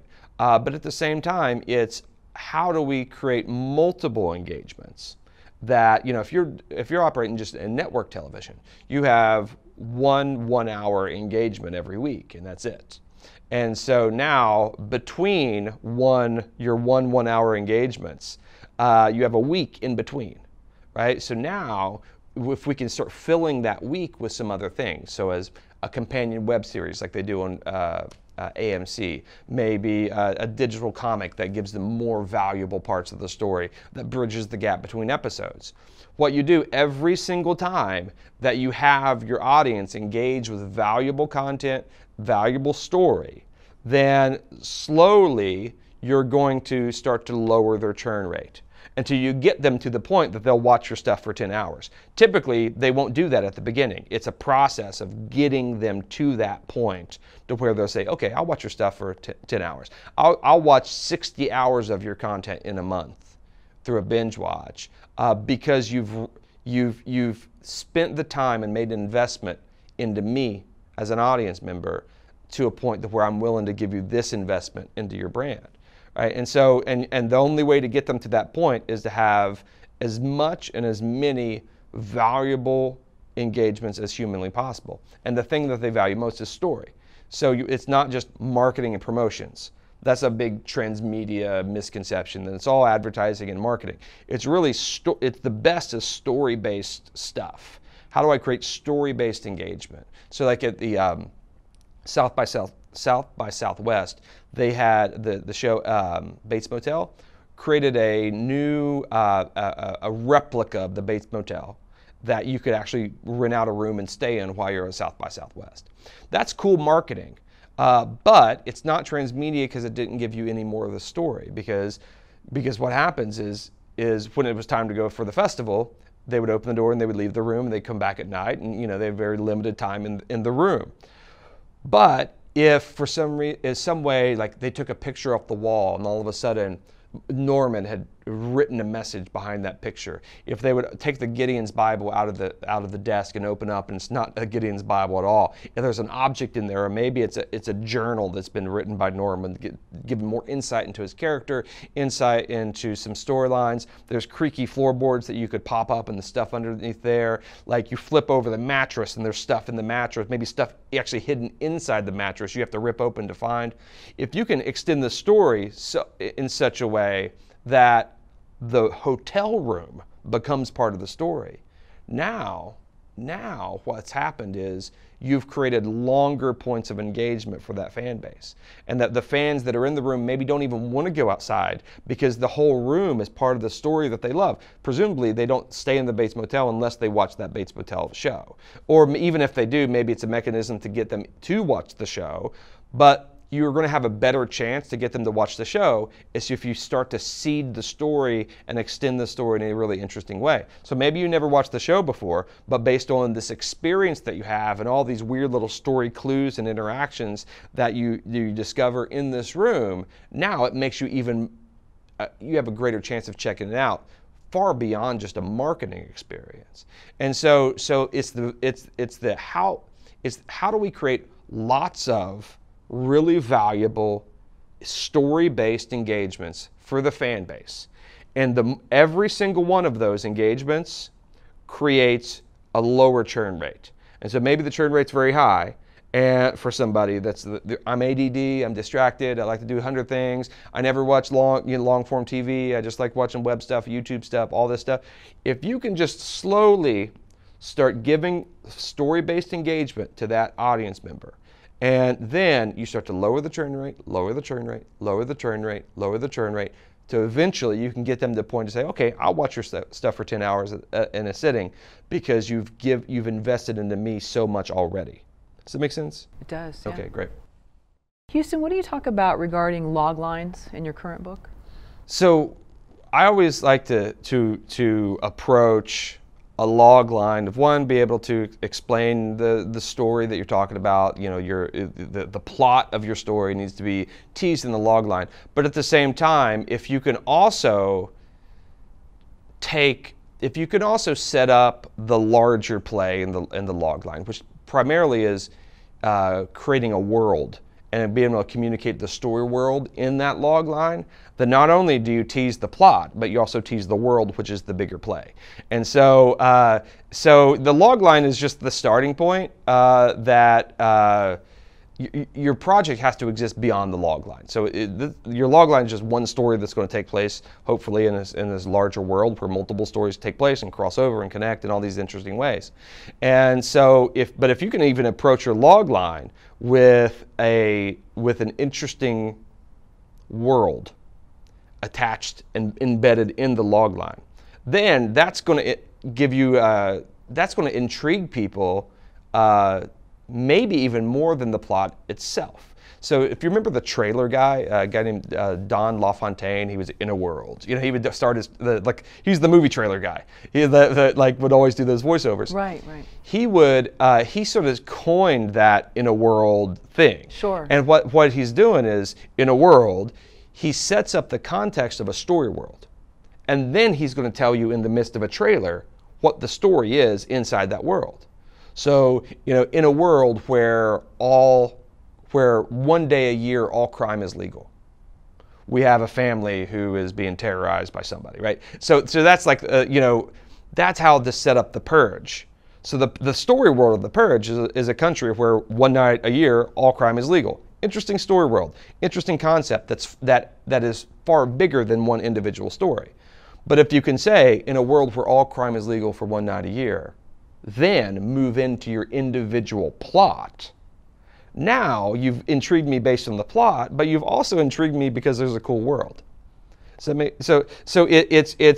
it's like an establishing shot in a movie.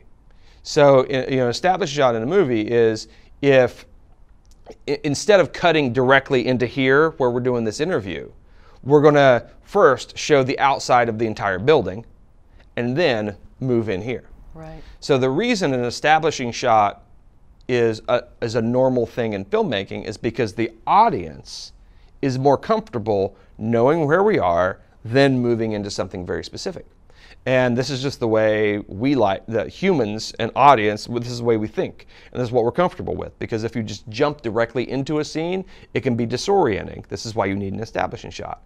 So I look at seeding a story world inside of a log line like having an establishing shot for your log line. So in a world where all crime is legal for one day out of a year, that's the establishing shot. Then we're jumping into the scene, which is your individual plot, which, you know, you have a husband and wife who you know, seek to survive the night from a guy who breaks in their house, right? So it's an interesting thing of like, how do we create big concepts from the beginning? How do we create the big IP? But then ultimately, we get down to a point where we need to be able to execute and communicate it on a very small level. So how do we create Star Wars? How do we create something massive? How do we create something that can sustain for 20, 30, 40 years? But then when I'm talking to you as a producer, or I'm at a pitch fest, or whoever I'm talking to, how do I boil it down to a line? Because again, we need a good story world and we need a good story. How do I do both in a log line? Typically, a log line focuses on the story, but at the same time, I need the cool story world. But I don't want to just pitch the story world without the story, because then my product's not going to work. So I need both, and so I think you craft the log line in a really interesting way to do both. And it's just a different type of a process, but to approach it. But I think it's always very helpful.